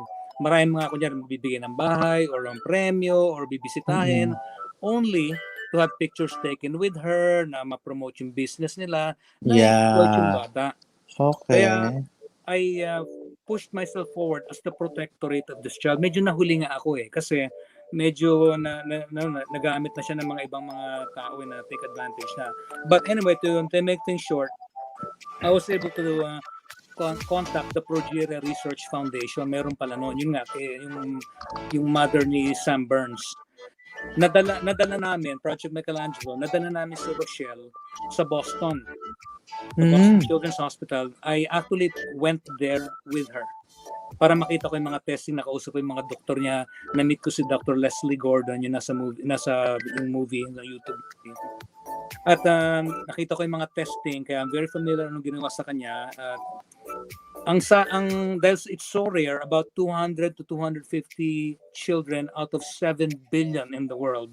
Wow. I was able to gather some donations, at least may protection na, no? Yung kapag merong gustong gumamit sa kanila, naharang ko. For example, dumating ang Discovery Channel, an agent of Discovery Channel, no, na gustong gawa ng documentary about yung sa bata. Ngayon, dumiretso sa kanila, gusto lang gawin documentary. Tapos tinanong ko sa magulang, babayaran ba kayo niya? Sabi, hindi, papasikatin daw kami. Pati yung mga another special may papasikatin din. Kaya kami yung humaharang. Sinasabi namin, hindi sila gagamitin. Kailangan meron silang talent fee. Kaya from then on, every time lalabas sila sa TV or mga special, binabayaran sila. Ang bayad hindi sa amin, sa kanila. Protektahan namin sila. Then tinanong ko ang PRF or Progeria Research Foundation, statistically, how many progeria cases are there in the Philippines statistically? Binigyan nila ako ng number. 6. That was 2012. There should be 6 in the Philippines. You know what? Hindi ko alam paano hahanapin ko yung 6 na yon. Pero like what I told you earlier, ang pangako ko, I will find them. I will find them. And I believe I will find them. Na-discover namin sila lahat. 6 sila. Through yung mga grapevine, to whatever sources, I believe makukuha namin. Kaya pinagsama-sama namin sila, naging protectorate kami. And unfortunately, 2 na nawala sa kanila because yung isa, matanda na si Rochelle, and then nagkaroon siya, saka na-late na kami. Yung isa naman, we got there a little bit late na, masyado nang malnourished yung bata. Pero at one time, napagsama-sama namin at least yung 5. Si Rochelle, nabisita ko pa dati. We've helped. Ang nakakaawa ng story ni Rochelle in the meantime. Kasi hindi ba sinasama yung mga pamahiin? It happened to Rochelle. Nung pinanganak siya, iniwanan sila ng tatay niya. Dahil masamang daw, sa demonyo daw, mga pamahiin, iniwanan sila. Ngayon, itong si Rochelle na to, mahal niya pa rin tatay niya kahit iniwanan sila. Ang gusto niya ni Rochelle, kasi gusto kong bigyan sila ng wish, kung kahit ano man yun, gagawin namin kahit paano. Ang wish niya, gusto niyang makita ulit ang tatay niya, gusto niya magsama-sama sila, ang mga kapatid niya, at makapagbakasyon sila sa Boracay ata na punta, na gusto pumunta. Alam mo, pinaniwalaan ko yun, pinanindigan ko, sabi ko, Rochelle, hanapin natin yan. Napagsama-sama namin sila. Nakuha namin yung tatay. Kasi pinagbubuhatan ng kamay yung bata dati dahil sa demonyo daw. Dito ka mamamanghanga dahil nung natagpuan namin yung tatay, yung kanang kamay niyang humahampas, sumasampal sa bata, naputol yung kamay ng tatay. Naputol. Bakit? Nakipag-away, tinaga. Isipin mo, ano ba siya? Coincidence ba siya? Ang kamay na nakit sa bata na putol. Parang naging penitensya ng tatay. Kaya, pero napagsama namin na nakuha namin, nag-guest kami kay Sharon Cuneta. Yes. Kaya maraming magandang mga nangyari. Kaya nga lang kulang ang time natin sa show para i-present yung lahat. Pero yun ang mga inspiration namin. Ngayon, 4 na lang sila, pero meron ka pa kami isang case na siguro ikikwento sa ni Rhondelle, yung isang guest natin, na isang hindi mukhang full-blown progeria kasi meron mga progeroid cases, kung tawagin progeroid, hindi fatal. Pero may mga medyo kahawig sa genetic mutation. Kaya yun ang pinaka-overview niyan. I just want to ask, Mitzi, with your indulgence, how did Doc Jojo got the data with regards to this 6? Now there is 4. Who gave you this number of individuals with progeria? Kasi iniisip ko ngayon kung sa atin mga Alright. Wala. Mitz. Medyo nagsiskip lang po ng ayan. Oo, 'di ba? Saan natin siya i-classify na department, pediatrics or ano? Kasi minsan 'di ba, di alam ng ano. So, where did you got the data of the the 6? Yeah, the data is actually from the Progeria Research Foundation. I asked, all right, what is the kasi may mga computations sila. Kasi ang incidence nito is 1 out of 4 million live births, or 1 out of 20 million children may progeria. Ngayon, to have an idea, ano yung 1 out of 4 million births? Ang incidence nun, ano ang incidence na tatamaan ka ng kidlat? Alam mo ba? 1 out of 100,000. 1 is to 100,000 tatamaan ka ng kidlat. Pero hindi ka tinatamaan, di ba? Dahil, sabihin, 1 is to 100,000, medyo mahirap nang manalo ka nun. Pero ito, 1 out of 4 million births and 1 out of 20 million children. Kaya may mga numbers and computations, mathematics na. Kaya ang binigay sa akin, kasi ako nagtanong, how many progeria cases should there be in the Philippines? Kasi inisip ko rin, matagal na, hahanapin ko yung iba. Somehow, hahanapin ko. I don't know how, I didn't know how, pero makikita ko sila, natagpuan namin sila. And who knows, nananawagan din kami kasi baka may mga batang may progeria sa Pilipinas pa. Baka meron pa na mga nakatira sa bundok, hindi alam ng mga magulang. Matutulungan namin through our foundation na ma-connect namin sa Progeria Research Foundation. Kaya kung meron kayong mga nakikinig sa atin, mates, kung meron silang makita mga batang mga parang progeria, ang suspecha nila, kontakin lang ang aming Philippine Executive Director, si Mr. Enrico de Guzman. Siya ang ating head sa Philippines. I think he's listening right now. Mr. Enrico. Where can we reach Mr. Enrico po for our viewers? Here on Facebook, you can just plug Enrico L. de Guzman. And then he is our executive director. Siya ang namamahala sa Pilipinas. Siya ang ating pinakamataas na opisyal ng Project Michaelangelo Foundation. Kaya nananawa ko, baka merong pang bata dyan, may suspecha kayo, i-connect nyo sa amin at tutulungan namin kayong bigyan ng liwanag kung progeria ang anak niya o hindi. Kung progeria nga, gagawa namin ng paraan para matulungan. Yes po.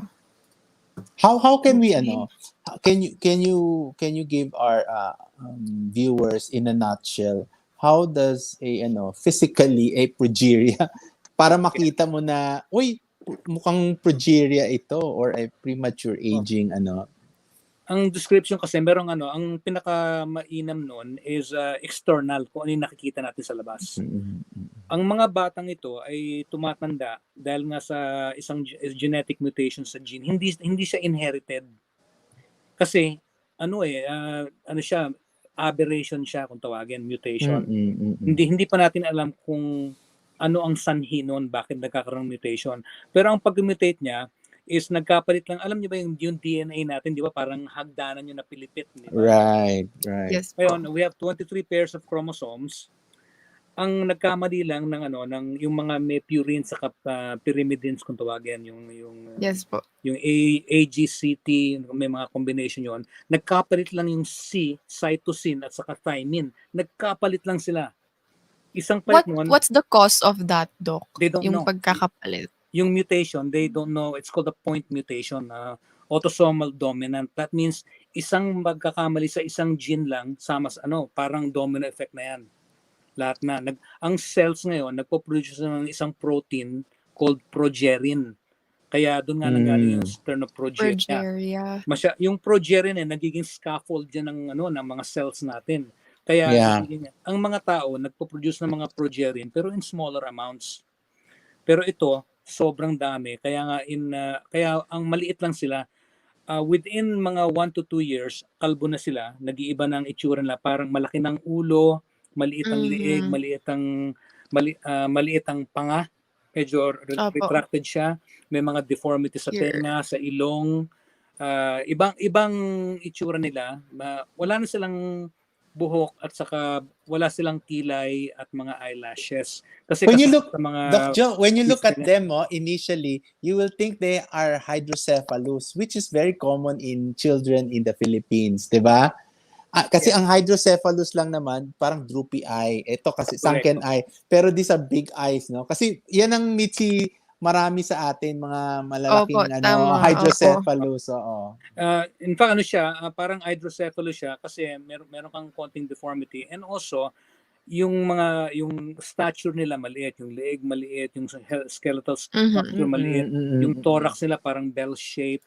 May mga deformity na mga angles sa mga extremities, upper sa lower. Nga pala yun si Enrico de Guzman yung papakita yung picture, pinakita yung picture naka-purple din.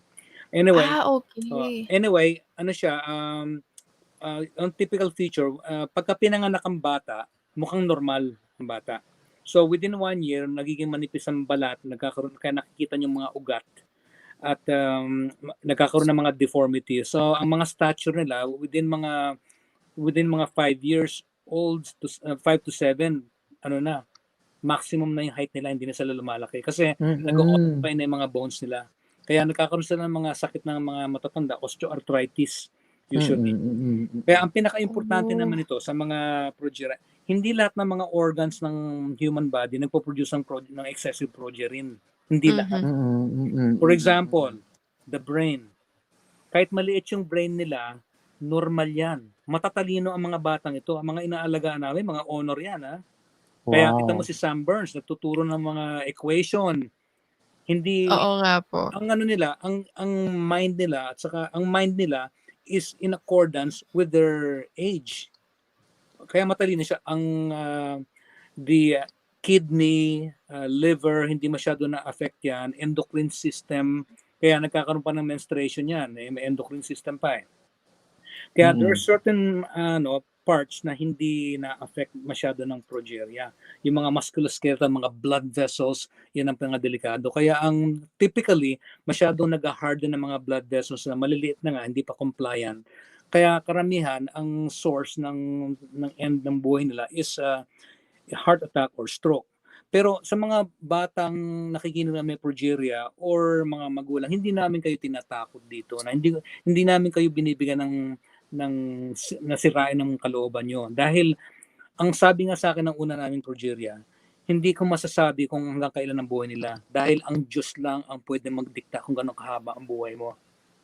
Sa ngayon, meron ng drug, kung ang name is lonafarnib, which is part of the clinical trials. Na-approve na ng FDA ito, ng Federal Drug Agency. No?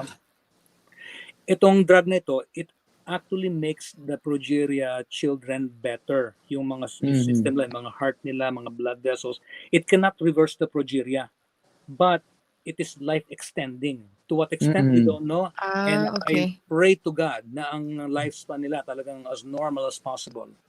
Kaya, yung mga nakikinig na kasi I'm sure may mga nakikinig sila, baka may progeria. Kung may progeria ka man, iho, hindi kita tinatakot. Dinidescribe ko lang anong nangyayari sa buong mundo, pero tutulungan namin kayo dahil may mga gamot na pwede maging mahaba ang buhay niyo, dahil ang buhay natin, ang buhay ko wala naman akong katiyakang buhay ako sa makalawa. Pwede akong masagasaan, di ba? Pwede akong mahulog sa balon, di ba? Pwedeng hindi natin ma-predict. Kaya ang pinaka the most spiritual part of this is that God never makes mistakes. Kasi ang mga tao palagi sasabi, ay nagkamali ang Diyos, di ba ganun? Kasi kinukumpara nila ang Diyos sa tao, hindi. Hindi marunong magkamali ang Diyos. Hinahayaan minsan ng Diyos na magkaroon ng mga differences. Kita mo, kung si Sam Burns, hindi siya panganak, walang PRF, walang gamot sa mga progeria, walang mga information kung hindi pinanganak si Sam Burns. Kaya, ang higit pa niyan sa science na nabidescribe natin is ano ang ginagawa ng progeria case na yan sa tao, sa mga kung tawagin nating normal. Ang mga batang ito ay mas kaya nilang buksan ang gates of heaven kaysa tayo. Kayang-kaya nilang buksan yon. Kaya kung ang mga tao ngayon karamihan nagrereklamo, kulang ang pera, kulang ang pagkain, hindi masyadong maganda, sabihin mo ang reklamo mo sa batang yan. Tingnan mo kung paano mo ikukumpara ang reklamo mo. Ang mga batang may progeria, wala ako nakikitang malungkot. Lahat sila masaya, lahat sila nagbibigay ng advice, lahat sila hopeful, lahat sila nagpa-participate, lahat sila we play together. At Very pure. Pagka kinakausap ko sila, ang usapan namin, what do you want to be when you grow up? Anong gusto mong gawin? Yung isang namatay namin, yung pangalawa, 8 years old lang siyang namatay. Pero 64 years old ang katawan niya. Medyo malnourished din. Nova May ang pangalan niya. Tinanong ko, Iha, anak, anong gusto mo paglaki mo? Ang sabi niya, gusto ko pong maging madre. Bakit? Gusto ko pong ipagdasal ang mga tao. Wow. Sipin mo, halos maluha ako. Kaya ang tawag sa kanya, si Sister Nova. Alam mo kung inisip ko mga batang ito, kapag nag-iisa ako sa silid ko, naluluha ako. Dahil kahit maiksi ang buhay nila, yung mga nakaraang progeria, may saysay ang buhay nila. Nagtuturo sila sa atin paano tayo bumalik sa Diyos. Yan ang nawawala sa atin Kasi nagiging komportable tayo sa buhay natin. Mas iniisip natin anong iisipin ng ibang tao sa atin. Pogi ba? Maganda ba ako? O medyo sikat na ba ako? Marami ba akong likes? Come to think of it po, Doc Jojo, kung sino pa yung may gantong situation, sila pa yung mas positive, as in mas iba pa yung mas maganda yung mga lumalabas po sa kanila. Kaya special sila. Kaya I do believe na they are angels sent on earth. I do believe that with all my heart. And dahil lang naituro sa akin, and a lot of them are non-verbal things, but it made me become a spirit on fire. Mas lalo akong gumagawa. At sana nga, ganun ang mangyayari sa mga taong nakakamit sa kanila. Kaya hopefully mawala tong COVID ng mga restrictions. Gusto kong mapagsama-sama sila ulit. At usually, kahit anong gusto nila, sige, kumain sa labas or mamili. Ang pinaka-best things na ginawa namin is nagpunta kami sa SM, sa toy store. Nung sama-sama kami, nag-meeting kami. Ang gusto kong gawin nyo, pumunta kayo doon. Kunin nyo kahit anong gusto nyo. Ngayon, kaya namin. Kanya-kanyang kuha ng mga laruan. Yeah. And of course, tama yan. Tama yan, Mitzi. And of course, the Sunday Health Show team will join you in your advocacy. Yang lagi natin sinasabi, Mitzi, no? I think the High Up Lord has touched the heart of Dr. Jojo in order to do this Michaelangelo Foundation para sa lahat ng nakikinig dyan sa ating ngayon, di ba, Mitzi? Viewers. Na parents or viewers na sabi nga ni Dr. Jojo, you think that your child probably has progeria, they probably can contact you, di ba, Doc Jojo, to your foundation, and we'll try to make their life more meaningful, di ba? Meaningful. At saka we can't do this by ourselves, kaya we rely on people donating as well. Ngayon, kailangan namin ng mga gatas para sa mga nutritional milk powder para sa mga bata. Kaya nananawagan kami kung sino man ang may pusong kahit konti na magbigay ng kahit anong donation. Kaya sa atin po through Mr. Enrico de Guzman, kahit ano po na maibahagi nyo, garantihan ko sa inyo na walang binabayaran sa amin. Lahat kami mga volunteer. 100% ng mga proceeds napupunta sa mga bata. Kaya medyo abunado rin ako paminsan-minsan at saka mga ibang officers namin, nagpapasalamat ako sa kanila na naniniwala sila sa misyon, nag-aabono sila kahit sinutulangan nila ako mag-abono dahil napakahirap humingi ng donation sa mga tao. Dahil nga ang daing overextended na mga tao. Pero once they know the value of this, I'm sure na meron dyan mga baka pwedeng makatulong sa amin at nanawagan kami. Yeah, we'll do that to help. Maraming Diba? salamat po. Nag-pledge. We'll do that to help. Yes. Okay, nga pala Okay. yung susunod na guest ninyo is may overall commander sa sabi niya Northern Mindanao lang daw, pero I actually assigned him for the whole Mindanao. He is one of my top officers for Project Michaelangelo. Meron ding inaalagaan niya na isang major project case. Right. Okay, kaya magpapatuloy ng mga atikain natin. Mitzi inintroduce ni Doc Jojo. Anyway, we'll bring our second guest, i-introduce ni Mitzi. Then standby ka lang Doc Jojo. Then probably we'll bring you back, both of Sige, you. I'll stand. Okay. All right. Thank you. Thank you God so bless. much, Doc. God bless Very us. inspirational. Anytime. Yes po. Standby lang kayo, Doc. We'll have you back here. Okay. Very inspirational and empowering yung mga shinare po ni Doc Jojo earlier. So, okay, let's have our breather muna. Let's show our sponsors, okay? For our viewers, please don't forget to interact with us through our comments. And of course, don't forget to keep on commenting our official hashtags. I already saw a lot of people commenting complete hashtags. And nasa ilan po sila? 1, 2, 3, 4... Nasa 8 na. Okay, so keep on commenting guys for your prizes. Sayang po no si Doc Jojo, pwede po sana natin siya mapadalhan. Oo, yan nga eh. Bibigyan na lang natin yan, no? Through Right. air. Doc Ted is watching. Doc Jojo, Doc Ted is watching. Yes, thanks to Doc Ted nga po pala na nandito si Doc Jojo rin. Okay, so here is Ira.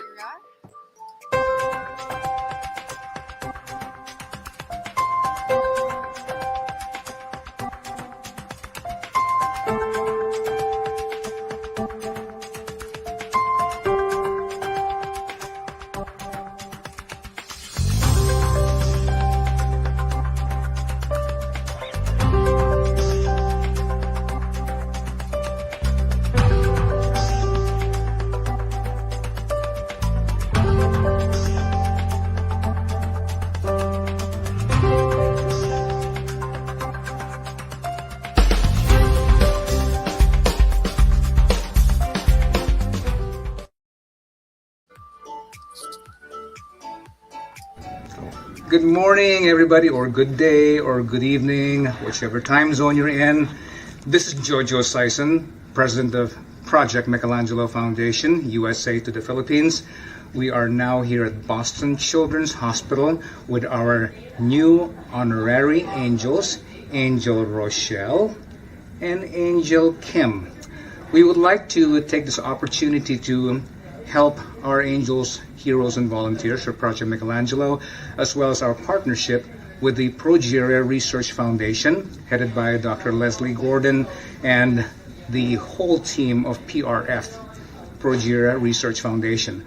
We would like to give thanks as well to our transport guy, and his name is Thomas Quigley of No Thanks Needed.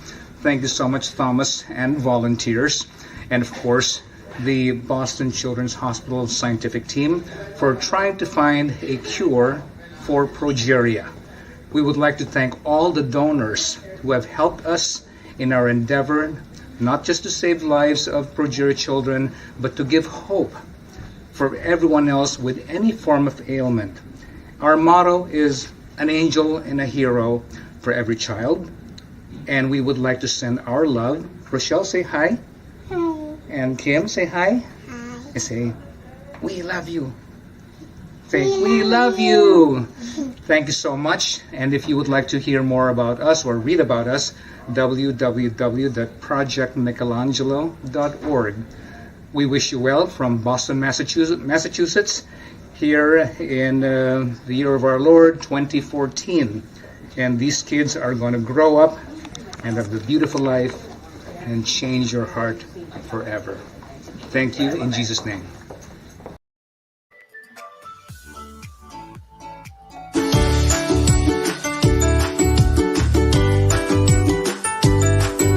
Every morning before I go to work, I use my Trilodent Gold mouthwash.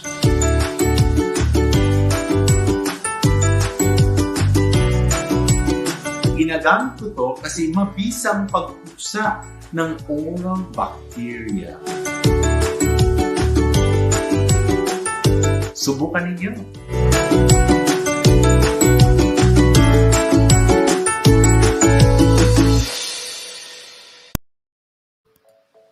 Okay, welcome back po to the Sunday Health Show. We are now on our part 2. So before we start our part 2, Doc, let's remind our viewers to follow our mechanics. Okay. Ay, nawala po yung mechanic. Masyado ako excited. Grabe, okay. diba? Oo nga po. Okay, so mechanics po ulit. Let's flash it. Okay.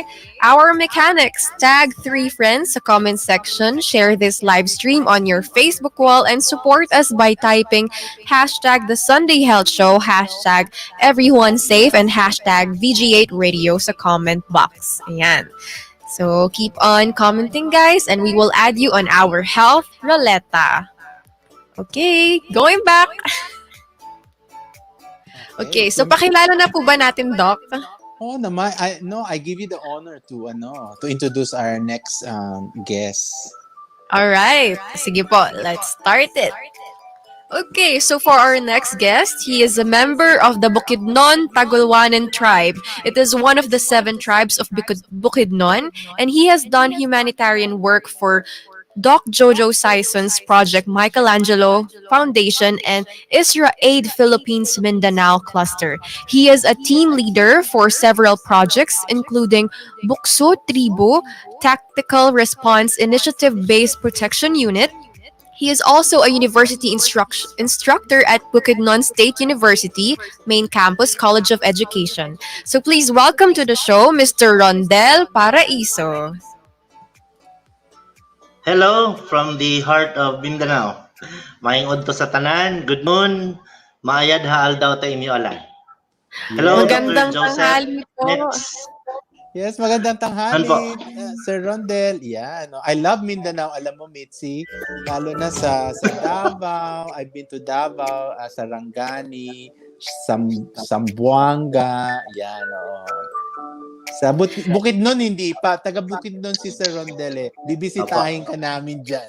Ni Soon. Sige po. Okay, so nakabati po si Doc Rhondelle earlier sa ating viewers. Miss Mitch? Hello. Hello. Can you hear me po?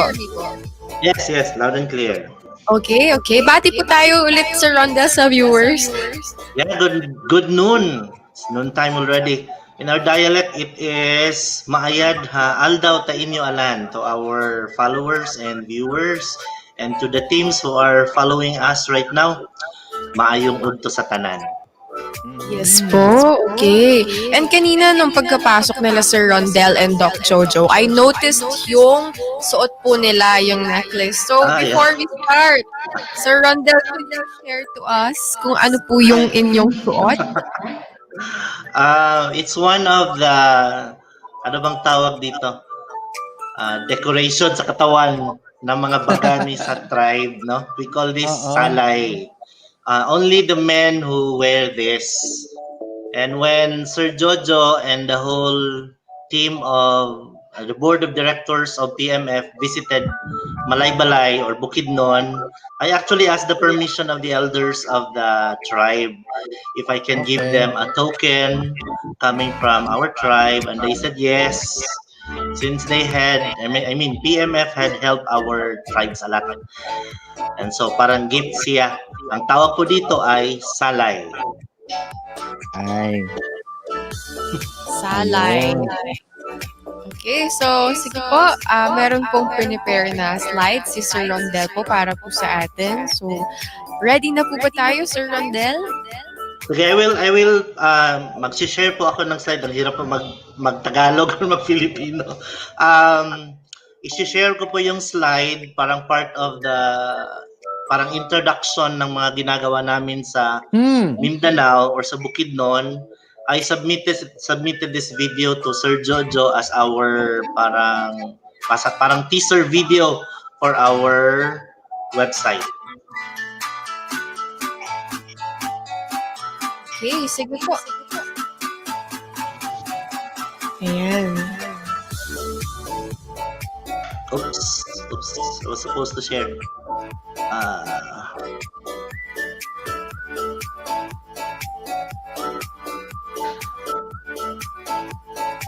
Okay. The floor is yours po, Sir Rhondelle. Can you see it, Miss Mick? Makikita ko ba? Yes po, opo.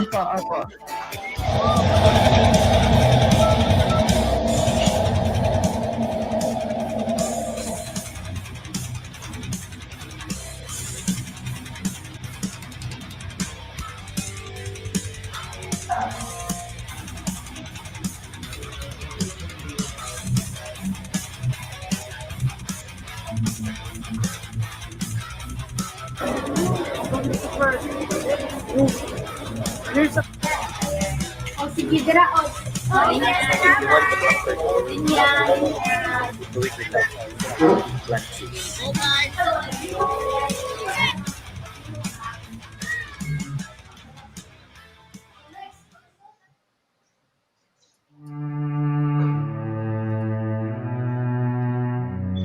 sa right ka lang.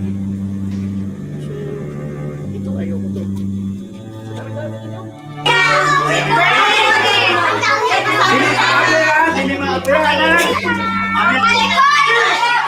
Tagsa.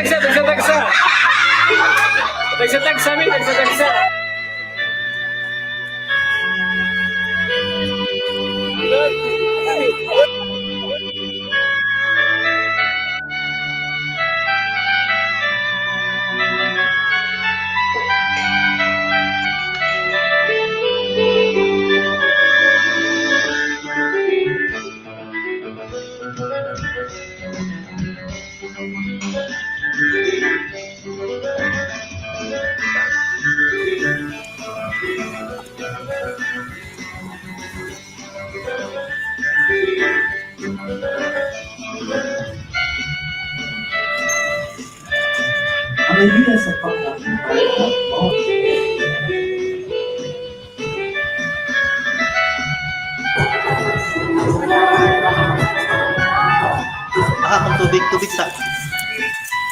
Please.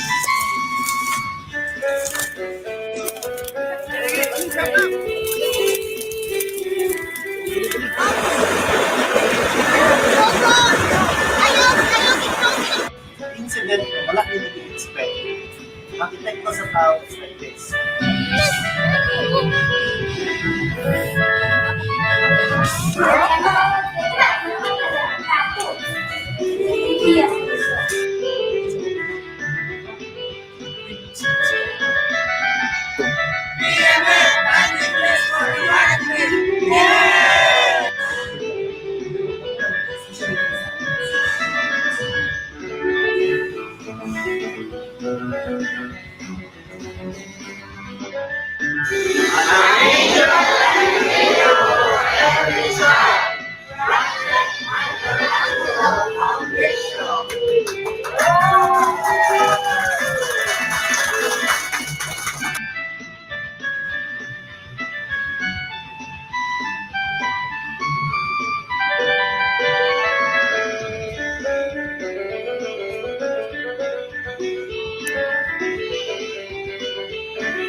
Igo naman unta siya, nagigit, maka-istorya pa siya. Wala kang ibalo, kanina nakabalik. Okay.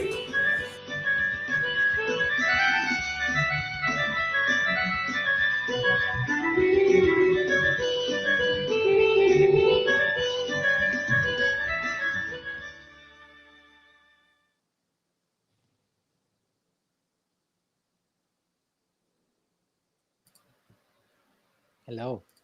Hello, okay. So kanina po Yes. parang may nag-e-echo. Until now po ba meron? Let's have an audio check saglit. Meron pa rin po ba? Okay na, okay na. Audio's Ayan. fine. Hindi. Okay. Hindi, let me throw the first question, no, Michelle, if Go, you go. don't mind, kay Rhondelle. Now, when we saw the video sa Rhondelle, I think the mission program that you have, especially in your Mindanao chapter, I see a lot of yung mga emergency rescue training, and there are some environmental projects, no? So, can you expound with regards to yung programa ninyo? Ito ba ay patungkol lang sa emergency rescue, or malawak ito na sinasakupan, no? Kasama na diyan yung isa sa mga advokasya ni Dr. Jojo patungkol sa progeria. Okay po. Probably it's better if we will try to trace paano ako naisama sa Project Michaelangelo Foundation. Basically, I'm a teacher. So the whole point of teaching young adults and little children is imparting knowledge. Later in mga 5 years after, parang Dr. Ted gave birth a new Rhondelle Paraiso.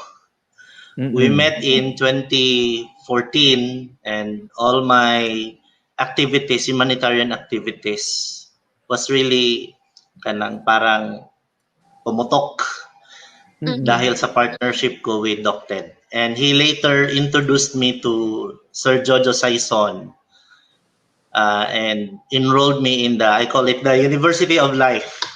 My best professor in learning what is not taught in the four corners of the classroom. And so when Dr. Jojo Sayson accepted me as a full-fledged angel member of PMF, I started conducting humanitarian missions in the hinterlands. Not just for the school-aged children, but for the Lumads, no? The indigenous people of northern Mindanao, including the PWDs, street children, basically malaki.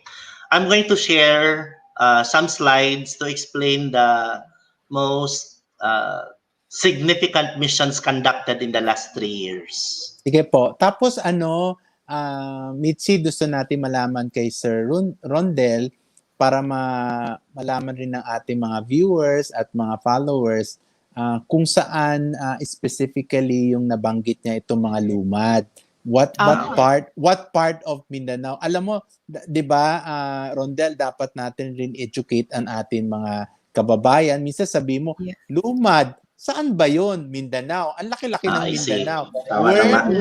Where specifically are the tribes of Lumad and in Mindanao?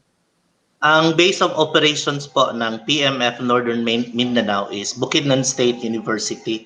Its location is in Malaybalay City. It's in the heart of Bukidnon. So its location is Northern Mindanao. So Bukidnon has 7 tribes. I belong to one of the 7 tribes of Bukidnon. The Bukidnon Tagulwanon tribes. Tagulwanon referring to the river where our ancestors lived. And so our area is mountainous. Most of our partners and recipients of our different missions are schools in the hinterlands. No? So when we say Lumad, I am actually referring to communities and schools na nasa hinterlands. Most of the students are indigenous people, belonging to the indigenous people. And so our missions would include activities, empowerment activities for the Lumads and other sectors of the community. Okay. I would like to share the first slide of my Sure. screen.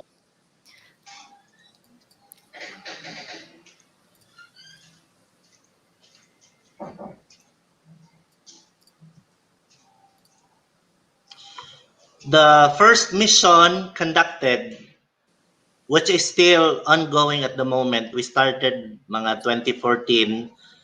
Ito yung brain idea ni Dr. Ted. It's called Mission Reach, Readiness and Emergency Action for Communities and Homes. Ang grupo ko kasi, being a member of PMF, is nakafocus po sa risk reduction and disaster response. But then, a part of our work as a humanitarian volunteers includes helping communities. Now, in here, as you can see, we have pictures of the special forces of the Philippine Army. We have teachers in the hinterlands in the upper left corner of the picture. Then we have mga school-age children sa bottom part of the picture. That is because ang mission na ito ay nakafocus sa empowering communities which are far from reach of government services. Abot pero posibleng hindi napapansin or di kaya masyadong malayo, isolated from civilization. And PMF go to these places to offer different kinds of services, community organizing, empowering the youth, protecting the environment. But Mission Reach is more focused on disaster preparedness. Another mission that we conduct is environmental care. This is one of the most interesting missions introduced by Doc Ted. Actually, ang pinakaunang guro na nagturo ng humanitarian activities sa lugar namin. I was a very diligent student in his University of Life. Isang TED Trees. It's an invitation to plant. It started as an invitation to plant 45 trees on his 45th birthday. And he told me, bro, magtanim ka ng puno. 45 equal to my age. And he told me, ito lang yung rent natin sa earth. Parang bayad sa malinis na hangin, libreng tubig, dito sa Bukidnon. And so I complied to the invitation. I did not plant 45 trees. I planted 450 with the help of the volunteers. And it did not stop. It became a requirement to students, friends, and volunteers to plant trees during their birthday equal to their age. For 5 years, we planted trees, but then the trees na itinanim namin in different locations of our place, tinamaan ng El Nino, sinunog ng mga hindi lumad, mga bisita sa lugar. And so from planting of trees and growing trees, we shifted to environmental care and protection. Mahirap yung trabaho kasi walang eksaktong gamit, but we were able to protect every tree that we had planted in our location. Yung video na nakikita ninyo is one of yung pinakamalaking sunog na hinarap ng city namin. Yung smoke ay bumaba sa poblasyon, and the community had a hard time breathing because of the smoke sa Kapatagan. And so the volunteers of Malaybalay City, headed by our PMF volunteers, tried to control the haze. Another activity or mission that we do in our place is ang Rescue Kalye. Supposedly, ang Malaybalay, wala po kaming street children. No, even if nasa probinsya kami, wala pong street children sa lugar namin. And 2017, we found out na meron na pala sa labas ng mga fast food chain. And this mission started when Dr. Isguera met a balot vendor. Isa sa mga, yung sa upper portion ng picture, isa sa mga kabataan na-meet niya. And Dr. was so amazed with the story of the balut vendor. Sabi niya, bro, hanapin mo yung bata si Joseph. And so gumawa kami ng mission, save Kent Joseph and remove them from the street because they were street children. Sa paghahanap namin, we found out na may kakambal pala yung bata at may isang kapatid pa. Nagbebenta ng balot at natutulog sa labas ng fast food chain. And so I mobilized the volunteers. We started with feeding, and then yung basic education, basic literacy, yung tinuturuan paano ang pagbasa at pagsusulat. And they were 12 years old, 12 and 13 years old during that time. So nung hinanap namin, we found out na doon na sila natutulog sa labas ng fast food chain, hanggang grade 2 lang yung inabot nila. And so I mobilized the volunteers and we started yung literacy course. After 2 years, we introduced them to ALS.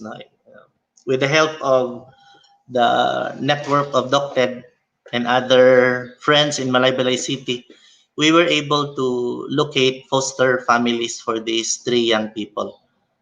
Kasi they were brilliant kids. Magagaling, matatalino. Kaya lang kulang sa oportunidad. And so after 2 years, nakapasa sila sa placement test, and we were able to enroll them in the mainstream education. And during their stay with the team, we also teach them yung mga first aid, basic response activities, and we created a group just for them, and we call them Rescue Kalye. Mga batang nagbebenta ng balot pero nagdadala ng mga first aid kit, may dalang mga trauma bag. Hindi na sila yung mga bad elements in the street, sila na yung tumutulong every time may taong nangangailangan. So right now, they are already working. They are living in their foster families already. Isa ito sa mga successful missions namin under PMF. Another is Mission Elijah 7. It's basically empowerment for the indigenous people.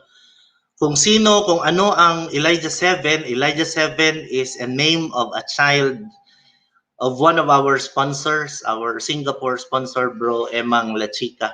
And he told me, please plant trees for me.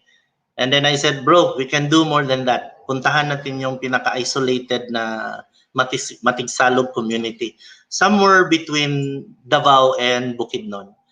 And so this is one of our most dangerous and most difficult mission. Kasi magulo pa sa lugar, masyado siyang malayo sa National Highway, kailangan pang sumakay ng habal-habal ng 2 oras. And we did everything for the community. We teach DRR, we taught safety, even make use of the indigenous product like the bamboo for flotation device and early warning device. We teach them the value of growing trees in their community. Another mission is entitled Mission Hirob. It's a mission of hope and love for the orphans and street children. Ang mga bata na nasa orphanage ay binibisita every now and then. Every Christmas, binibigyan ng Christmas party or sineselebrate yung birthday. At the same time, pag-gather ng mga bata sa baryo. Tapos bibigyan ng mga gifts during Christmas. I think this is the last mission that I would like to share. It's Mission Batingting.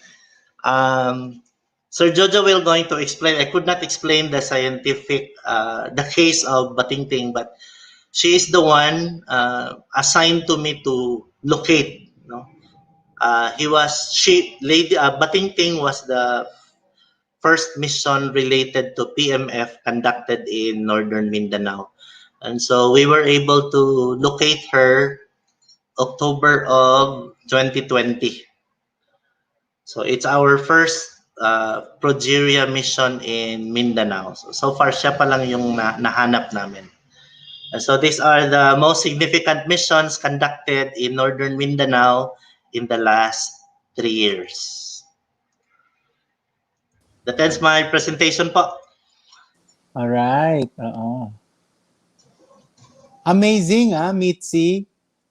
Really amazing hearing Professor Rhondelle speaks about the very essence of the foundation, the Michaelangelo Foundation, and the missions. No, it is solely not environmental when I look at it, diba? Kasi there is teaching of leadership and to the children, especially to the nomad community, diba, Mitzi? Tapos, ang maganda nito kasi is like, they are to become leaders in their own right, 'di ba?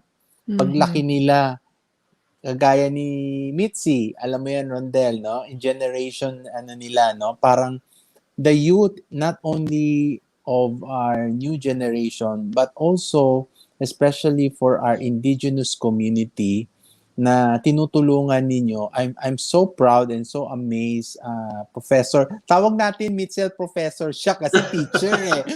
No, kasi pag nakita mo kasi hindi lang isang point ang mission, 'di ba? Marami siya, diversified. Tapos nag-match na lang yung Michaelangelo Foundation, yung Angels, no? Foundation ni Doc Jojo, which is so amazing. Ang ano ko lang, introduction lang, di pa yung question ni Doc.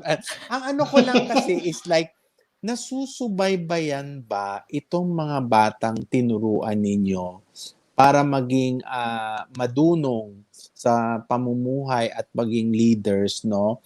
Kasi sometimes, Mitzi, alam mo, tinuruan mo, saan na sila pumunta? Where are they? Have they contributed to the community kung saan sila nagmula sa Mindanao, especially sa Bukidnon? Ang dati po when I started, ang mindset ko lang talaga is parang magtuturo lang ng knowledge o di kaya values or skills. When I started teaching yung NSTP, meron kasing extension, parang extension part yung NSTP. And it's there na nakita ko na hindi pwede na one time activity lang ang gagawin sa community. And so I started with 2 sections of NSTP students. Taught them the Filipino citizenship value. I'm so amazed with the examples of Dr. Jojo Sayson and Dr. Ted Isguera. One of mga magagaling na human beings in my lifetime. And nakita ko yung, ano bang tawag doon? Yung bang napakagaling na mga virtues ng isang Filipino. And so I am so ideal in teaching these things in the class. But then I realized when my first batch of student volunteers graduated, kasi education, naging coordinator sila ng mga DRR sa schools nila. Some of them went home to their tribes kasi yung ibang volunteers pinaaral ng tribo para bumalik at magturo doon sa lugar nila. Hindi na ako nahirapan mag-monitor ng progress ng mga tinulungan ng mga communities. Ayaw ko ring i-gamble ang safety ng mga volunteers ko in going to these places kasi medyo delikado ang lugar namin sa Mindanao. And so when my volunteers who are now teachers told me, Tay, they call me Tatay, meron akong parang 300 plus na anak all over northern Mindanao. And so every time they tell me that PMF need to help their community kasi walang pumupunta doon. Every time they call for help, natatagalan yung tulong.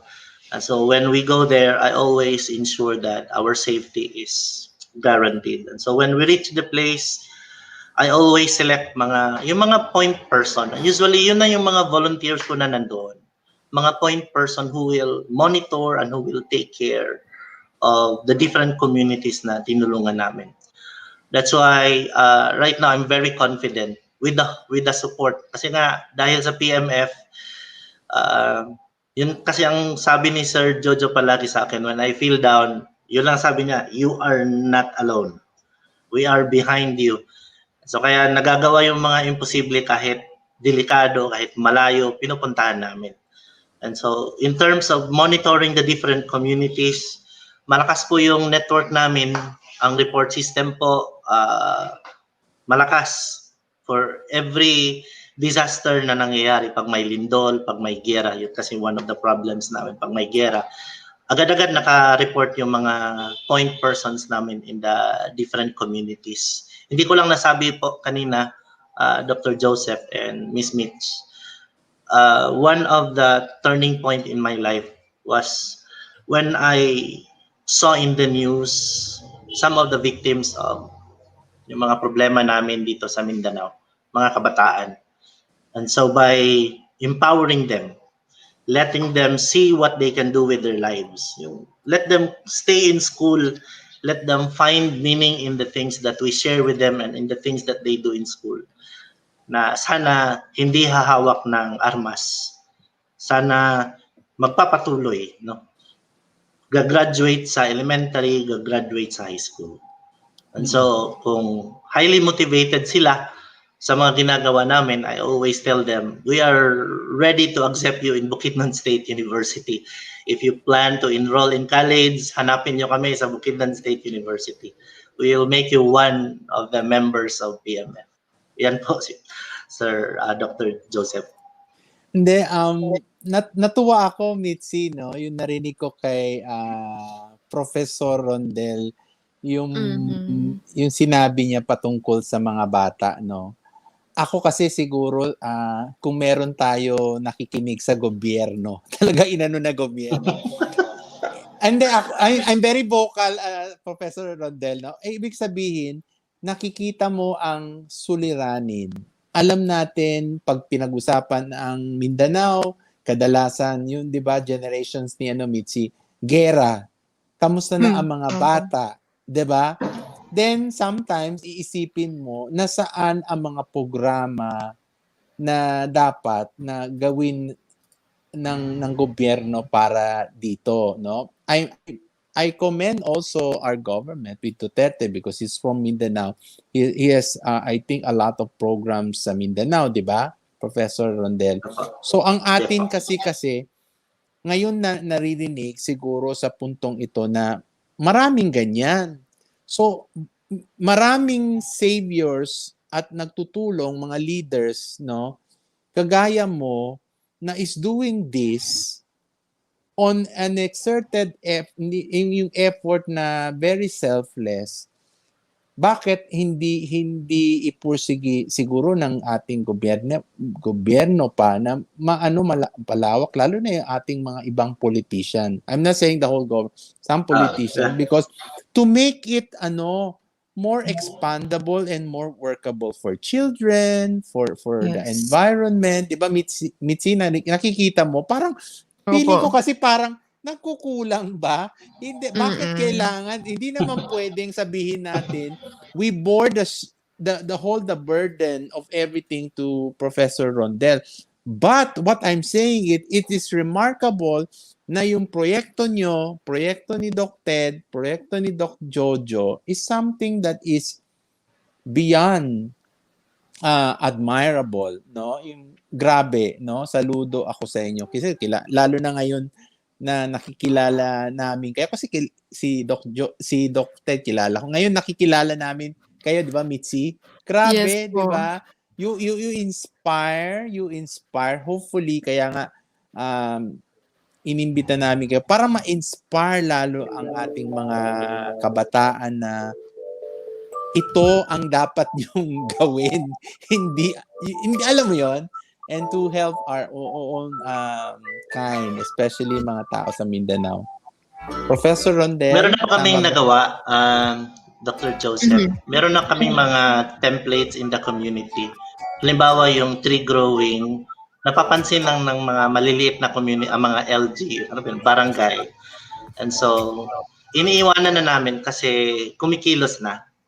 In some Very of good. the mga tree parks, nabibigay na lang kami ng minimum assistance kasi kumikilos na. Very Like good. other communities, yung mga hindi pinapansin na mga hinterland schools, nabibigyan na ng pansin ng head of office kasi nakita na nila yung mga pictures na nakuha namin doon. And so, nabigyan na ng template how to help them. And so, we allow other organizations to help those communities. Yes. Halimbawa, yung PWD namin sa lugar, pag change administration, ayun, nabigyan na ng pansin kasi may mga reports, may mga photos na nakikita. Kasi masyadong maingay yung mga private accounts sa Facebook about mga problema sa community. And so, tapos ang tatapang ng mga comments, kayo, napapansin na rin. Tama. Siguro sabihin natin, Mitzel, matawag natin, ibalik natin si Dr. Jojo para pag-usapan niya ni yung project Batingting na mention mo kanina. What is that? Yes. Project Batingting. Yeah, Andiyan mission pa ba si Doc Batingting. Jojo? Sabi mo kasi mas ma-explain ni Doc Jojo kaya mas scientific si Doc Jojo. Tingnan natin kung nandiyan pa si Doc Jojo. At ito na, nagbabalik. Nagbabalik. Si Doc Jojo Sayson. Ayan na. Diba? Ayan na si Doc Jojo. Hello, Sir Jojo. Ayan na. So what is this Batingting about? Project Batingting. Nakamute po kayo, Sir Jojo. Nakamute. Nakamute. Alright. Is, I know we call Rhondelle as Professor Rhondelle, pero iba ang tawag ko sa kanya eh. He is a legend. Yeah. Like you. And we are here to create legends. But anyway, one more thing about yung parang follow up lang before Batingting, no. And Doc Joseph, you're asking about bakit ang mga gobyerno may mga proyekto hindi naman gumagalaw, di ba? Ano ang problema? Na-solve na namin yun eh. Kasi tinatanong palagi sa akin yan eh. Doc Jojo, paano natin tatanggalin ang corruption, ang katamaran, yung grafting corruption na sa gobyerno? Paano natin matatanggal? May kasagutan yan. Ang mga taong ganyan na ang ugali at ang mga pamimerwisyo nila, hindi mo na mababago yan. As the saying goes, you cannot teach new tricks to an old dog or an old dog. Kaya ang kasagutan yan, turuan natin ang mga kabataan na maging public leaders tomorrow. At in the meantime, antayin na lang natin yung mga leaders na yan na mamatay. Kasi tatanda at mamamatay yan. Narinig mo, Mitzi. Hindi ko inaasad na mamatay sila. Alam kong mamamatay yan. In the meantime, nagawin nilang mga kabalbalan nila, maghahanda kami ng mga bagong leaders sa mga kabataan. Kaya That's right. Sa tulong ni Legend Rhondelle, at magagawa natin to. Ngayon, babalik tayo kay Batingting. Ngayon, dahil nga sa mga promotions namin at aming mga pinapakita mga videos, merong nag-refer sa amin kay Batingting nga, na baka daw progeria case. Ngayon, we cannot just say it's progeria dahil merong two-prong process yan para malaman kung progeria. Number one is the clinical signs or appearance. No? Makikita natin kung merong katumbas sa mga established clinical appearance. We have to send pictures. Kaya nga si Rhondelle, they went there to take pictures of this young girl, front, back, side view, lahat na. And we coordinate with the Progeria Research Foundation. That's step one. Step two is actually a genetic testing.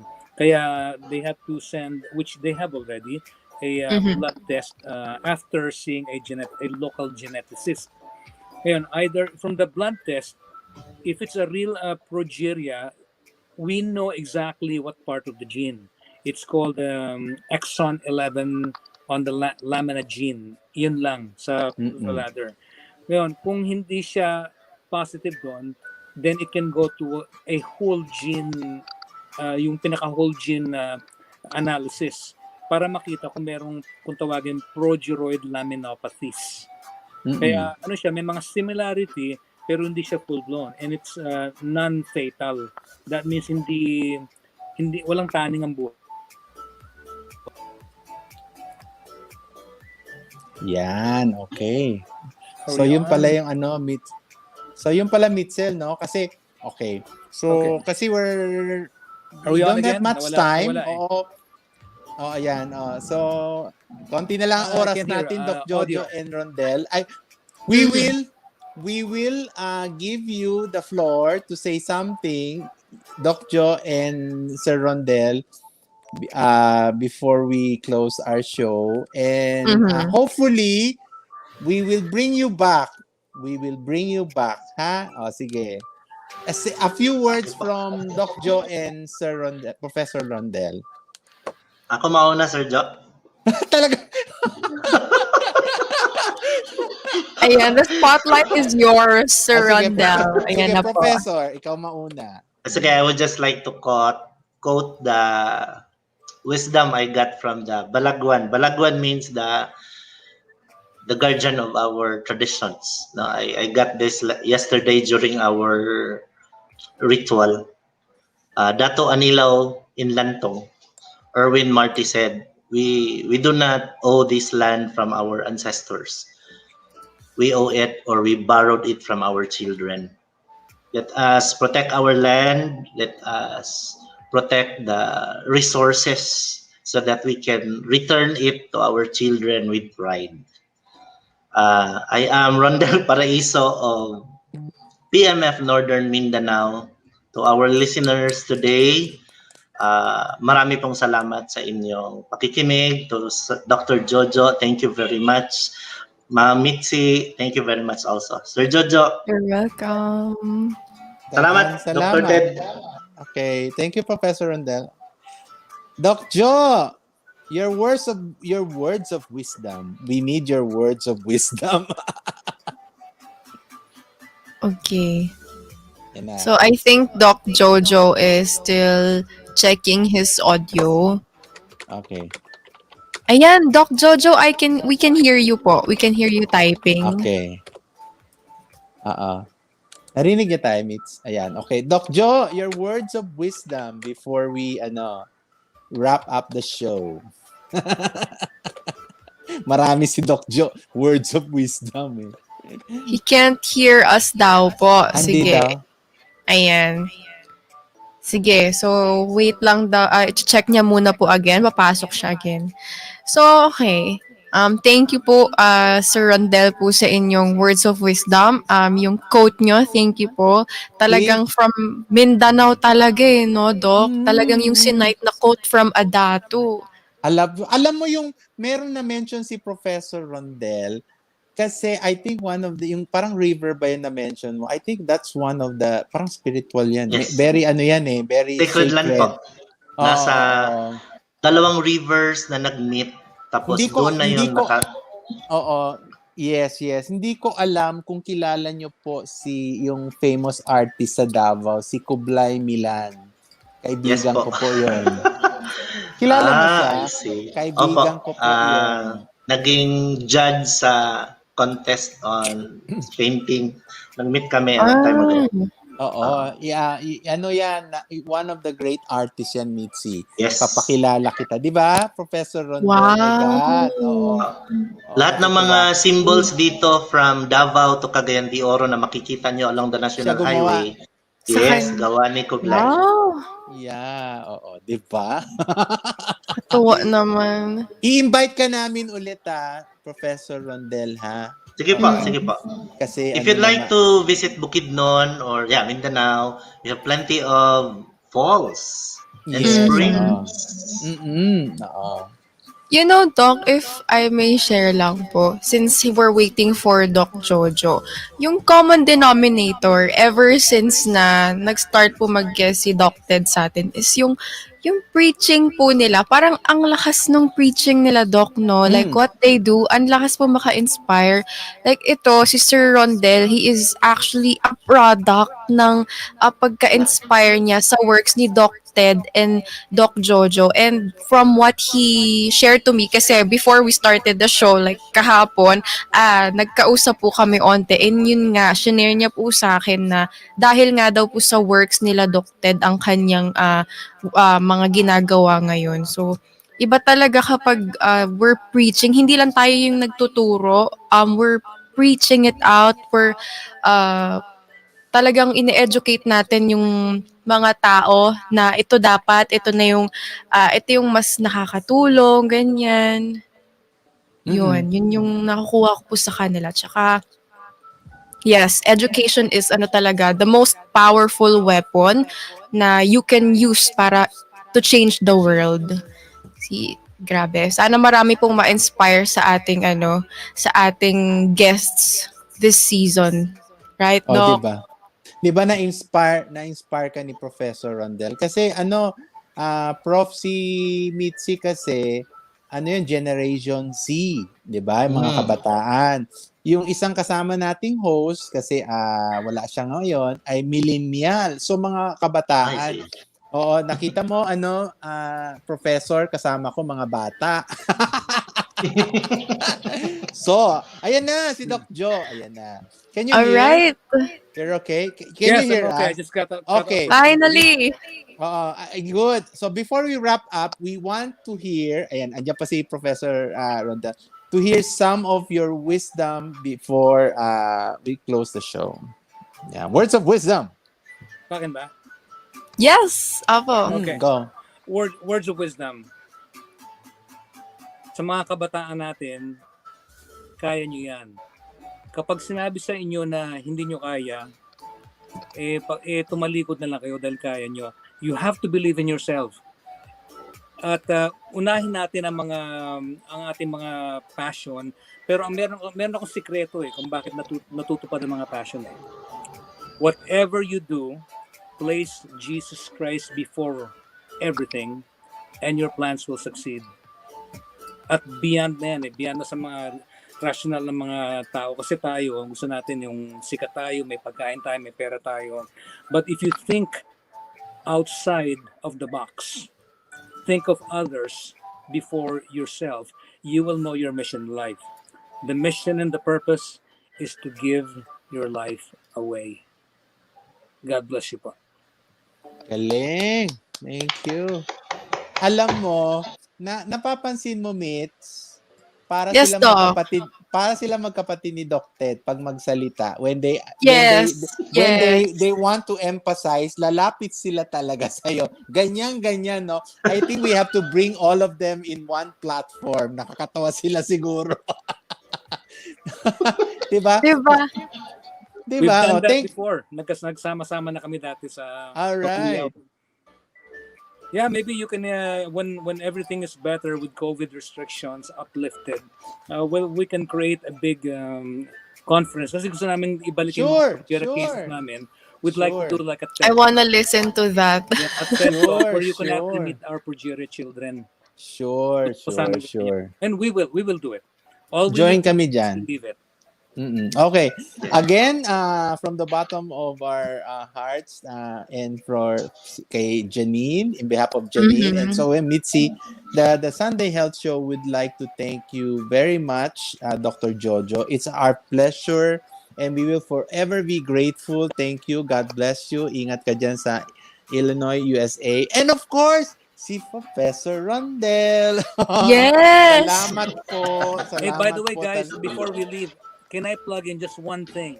Sure. Yes, Doc, you may. PMF, we also have a magazine for women. It's a free online magazine for women. Angel Rising Magazine. Ano siya? We tell stories about women by women. Kaya lahat ng mga writers namin are women, and it's faith-based. The reason why it's faith-based is because there's no other source of morality than scripture. Outside of that, anything goes. It's called apostasy. Kaya nga magulo ang mundo ngayon Kasi kanya-kanya ng pananaw kung Alright. ano ang tama at mali. Please Okay. visit angelrisingmag.com. Yes, okay. Hindi, the show will promise you, Mitzi, mo na lang, ako na magano, na yung mga foundation nila, i-flash natin sa show natin Opo. every time. Michaelangelo Foundation, the PMF Mhm. Foundation, and everything. And yung magazine ni Doc Jojo. And we will see you really soon. Kala mo kasi Yes. babalik-balik kayo. Oh, thank you Let's very schedule much. another show with you po. Yeah, right. Keep And safe, Keep thank you safe. so much. Thank you. Thank Legend, thank you. you. Thank you. Thank you. God Thank you bless. so Salamat, much po. salamat. Good night, Doc Jojo, Good night. and good Good afternoon, night. Sir Good Rhondelle. afternoon. Afternoon. Good night. Salamat Thank you. po. Yan, from the Northern Mindanao and from Illinois, USA. Sir Rhondelle Wow. and Doc Jojo. Mitzi, Okay. nagaganyan si love daw Ay! si Doc Wait lang. Joy. Oy! Spread Love, the love, love. love. Okay. Okay, bye-bye. Hi! Hi. Yan. Grabe, Doc. Hi, oo. How are you, Doc? I'm okay. Oo, bago i-post mo muna yung maliit ng plugging bago ka Yes, mag-plug. ito. Oo. Madalis lang tayo. Sige. Simulan natin. Meron po kasing parang project si Doc this coming May 8. Tama po ba? May 8, oo. Ito. Ayan, oo. Ayan. Sa ngalan ng aking asosasyon, Philippine Urological Association, natutuwa sila kasi sinabi ko, ibabahagi natin ang promotion ng for Mother's Day on May 8. Ang Mother, are you sick? Call the urologist very quick. 'Di ba? So ito po ay isang parang online needs na consultation for all women who have problems with overactive bladder o yung mga kaibigan mo na overactive Opo. bladder, mga incontinence. Opo. And pwede silang magkonsulta at ito po ay libre, no? We'll soon have them come here one at a time. Kasi alam mo naman, Mitzi, ang schedule ng mga doctors gusto. Marami na tayong gusto mag-line up, magpa-guest. And Oo nga po. hopefully we will be joined by female urologists, my colleagues, very soon. Again, the Philippine Urological Association, with respect to all the mothers, we love all our mothers. Of course, Michi, you love your mother. On Yes. May 9 is Mother's Day. So on May 8, meron kaming aktibidades ng Philippine Urological Association under the Bladder Committee, the Bladder Wellness Committee. Mother, are you sick? Call the urologist very quick. Thank Doc, you, saan Mitzi. po sila pwedeng pumunta para po dito? www.pua.org. PUA.org. .org. Okay. Yan, i-post mo na lang dyan. www.pua.org. Thank you. We will be also posting this poster sa aming Facebook page para sa mga gustong magpakonsulta po. You may just check again the poster and punta po dun sa www.pua.org. Yan. Okay. Ikaw Okay, na. Doc. Grabe. Nag-plug in na. Ayan. Sige, hanapin ko lang po yung ating... Yan. Okay, so maraming salamat po for tuning in sa The Sunday Health Show, and it has been a fruitful Sunday again with everyone po. Thank you po again sa guests namin and to all of our viewers, sa mga commenters namin. And we'll just play yung roleta kasi nalagay na po namin yung mga comments. So, dami na ba? Yes, Nahilo ka Doc, na. actually. Teka, I'll just check. Baka may pahuling habol. Okay, wala na po. Tama. Hindi, sige. Habang inaayos mo yan, sa ngalan ng aming co-host si Janine, of course, and aming mga backstage production, marketing namin, si Christian, si Ivana, we love you all and we miss you. Ayan na. All right.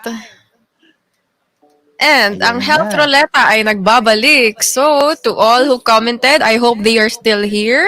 So, kapag nakita niyo po ang inyong name na napili, please chat our Facebook page. And, yun lang po. Just message us sa aming Facebook page. Okay? So, let us now play our Roleta. Good luck! Hindi ko alam, Mitzi, kung ako may favorite o ikaw may favorite. Gawa mo to, the favorite ko. O nga po. Okay, so ito na.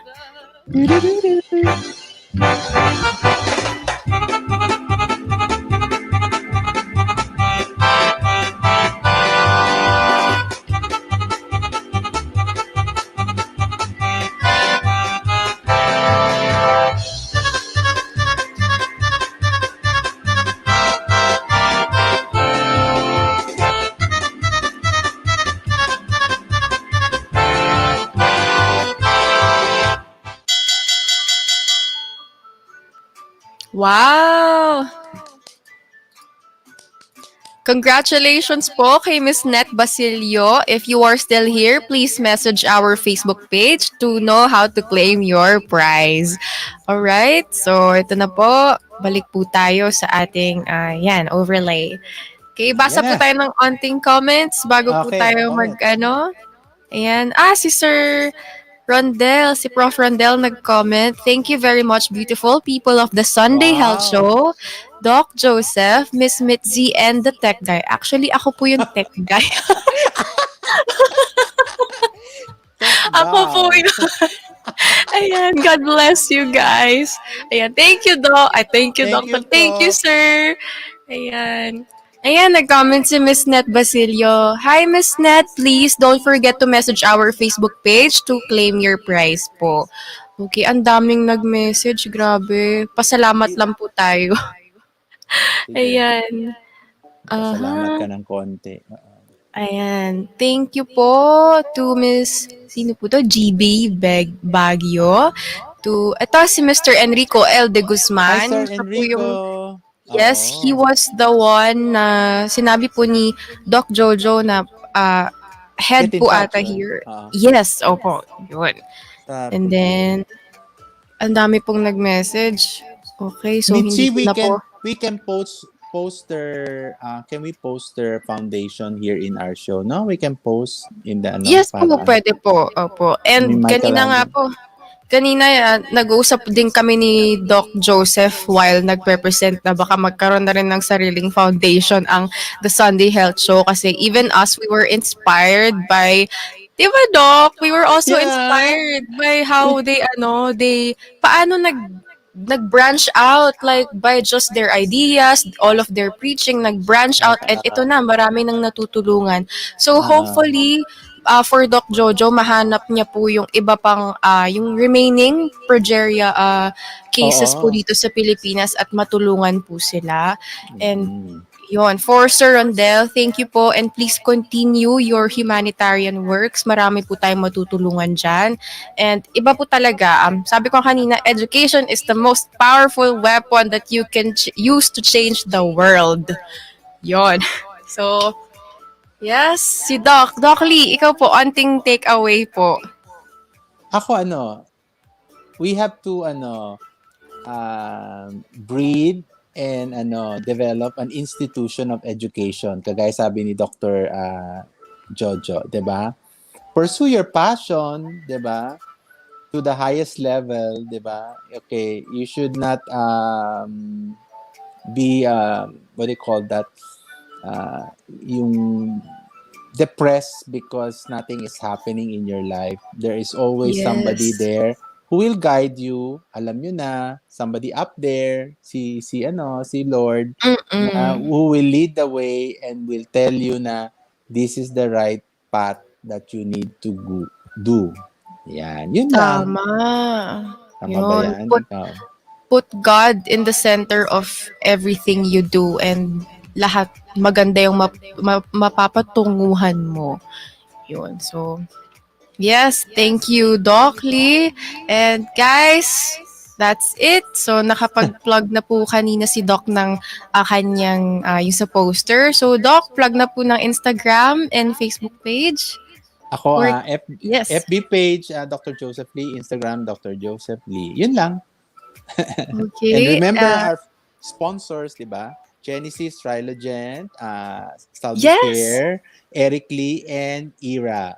SOS. Opo. Okay. Ayan. Go ahead, baby girl.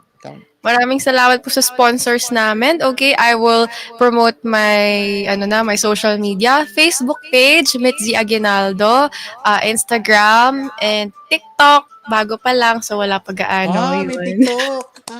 Nanood Yes, ako, Doc. Nanonood ako TikTok mo.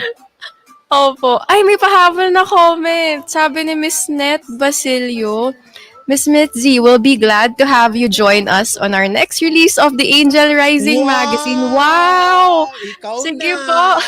Ikaw na! Thank you. Opo. Let's ano get niya? in touch po, Miss Net. Ilagay natin yung Angel Rising, Rising magazine. magazine. Wow! Nako. Nasa cover ka na! Cover! Kinilig naman po ako doon. Thank you po, Miss Net. And of course, thank you, before Miss we Net. forget, yung comment po kanina ni Doc Jojo kung saan po pwede yung sa project ng Michaelangelo. Hinahanap ko lang po. Sige, ilagay mo habang nagsasalita ako. Thank you also to Jacob Jason of ERA and sino ba yung marketing nila? Si Shirley? Si Miss ba, no? Cheryl Si po. Shirley, okay. And of course, we are so appreciative of Doc Jojo for taking his time. I know it's pretty late dun sa area niya, pero Oo nga po. grabe, parang hindi na puyat. Ayan, thank you daw, 'di ba? Thank you. Ayan, watch. Yes, for more info daw po sa www.projectmichelangelo.org. I-save mo na yan, www.projectmichelangelo.org. Okay.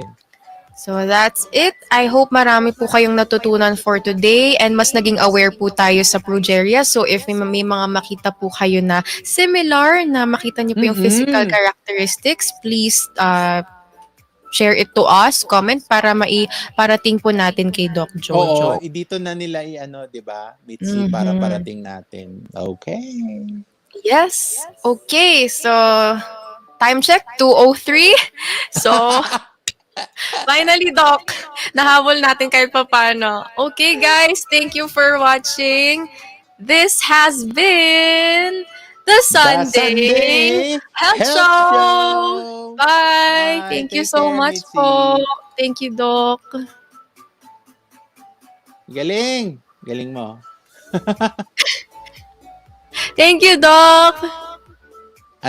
Combination ni Wonder Woman and Supergirl and lahat na. Thank you po. Thank you. Be informed, be educated, and be updated. When the pandemic has struck our lands, everything is in a new setting. Well, wala ka nang dapat pang ipag-alala. Bubusugin namin kayo ng kaalaman patungkol sa kalusugan bago ang inyong pananghalian. In this new normal, where things happen virtually, get ready to track your health and increase your knowledge. Learn from the best. Access health and wellness information sa bagong online health show ng Bayan. Kasama ang celebrity urologist, Dr. Joseph Lee. Hosted by certified voice artists, Janine Santos, the Golden Voice, and Mitzi Aguinaldo, the Voice Royalty. The knowledge about health is within your fingertips. Catch us live on the Sunday Health Show, 11 a.m. only on VG8 Radio.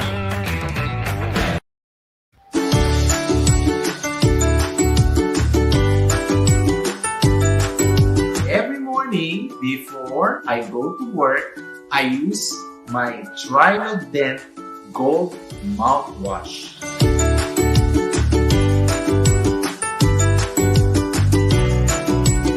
Ginagamit ko to kasi mabisang pagpusa ng unang bacteria. Subukan ninyo.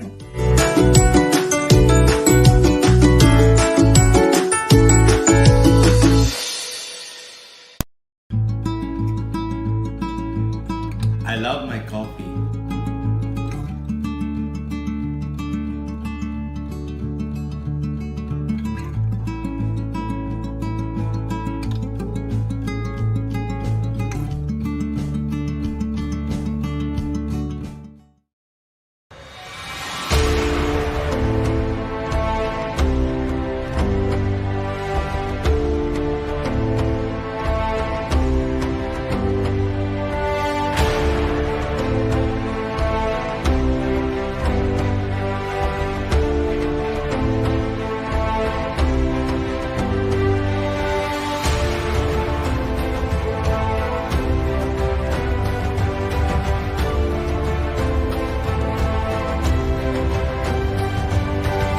morning. I'm Dr. Joseph Lee. Every morning I hydrate myself with natural soft spring water from Turkey. It is a soft water with low sodium and enriched with ozone. Eric Lee.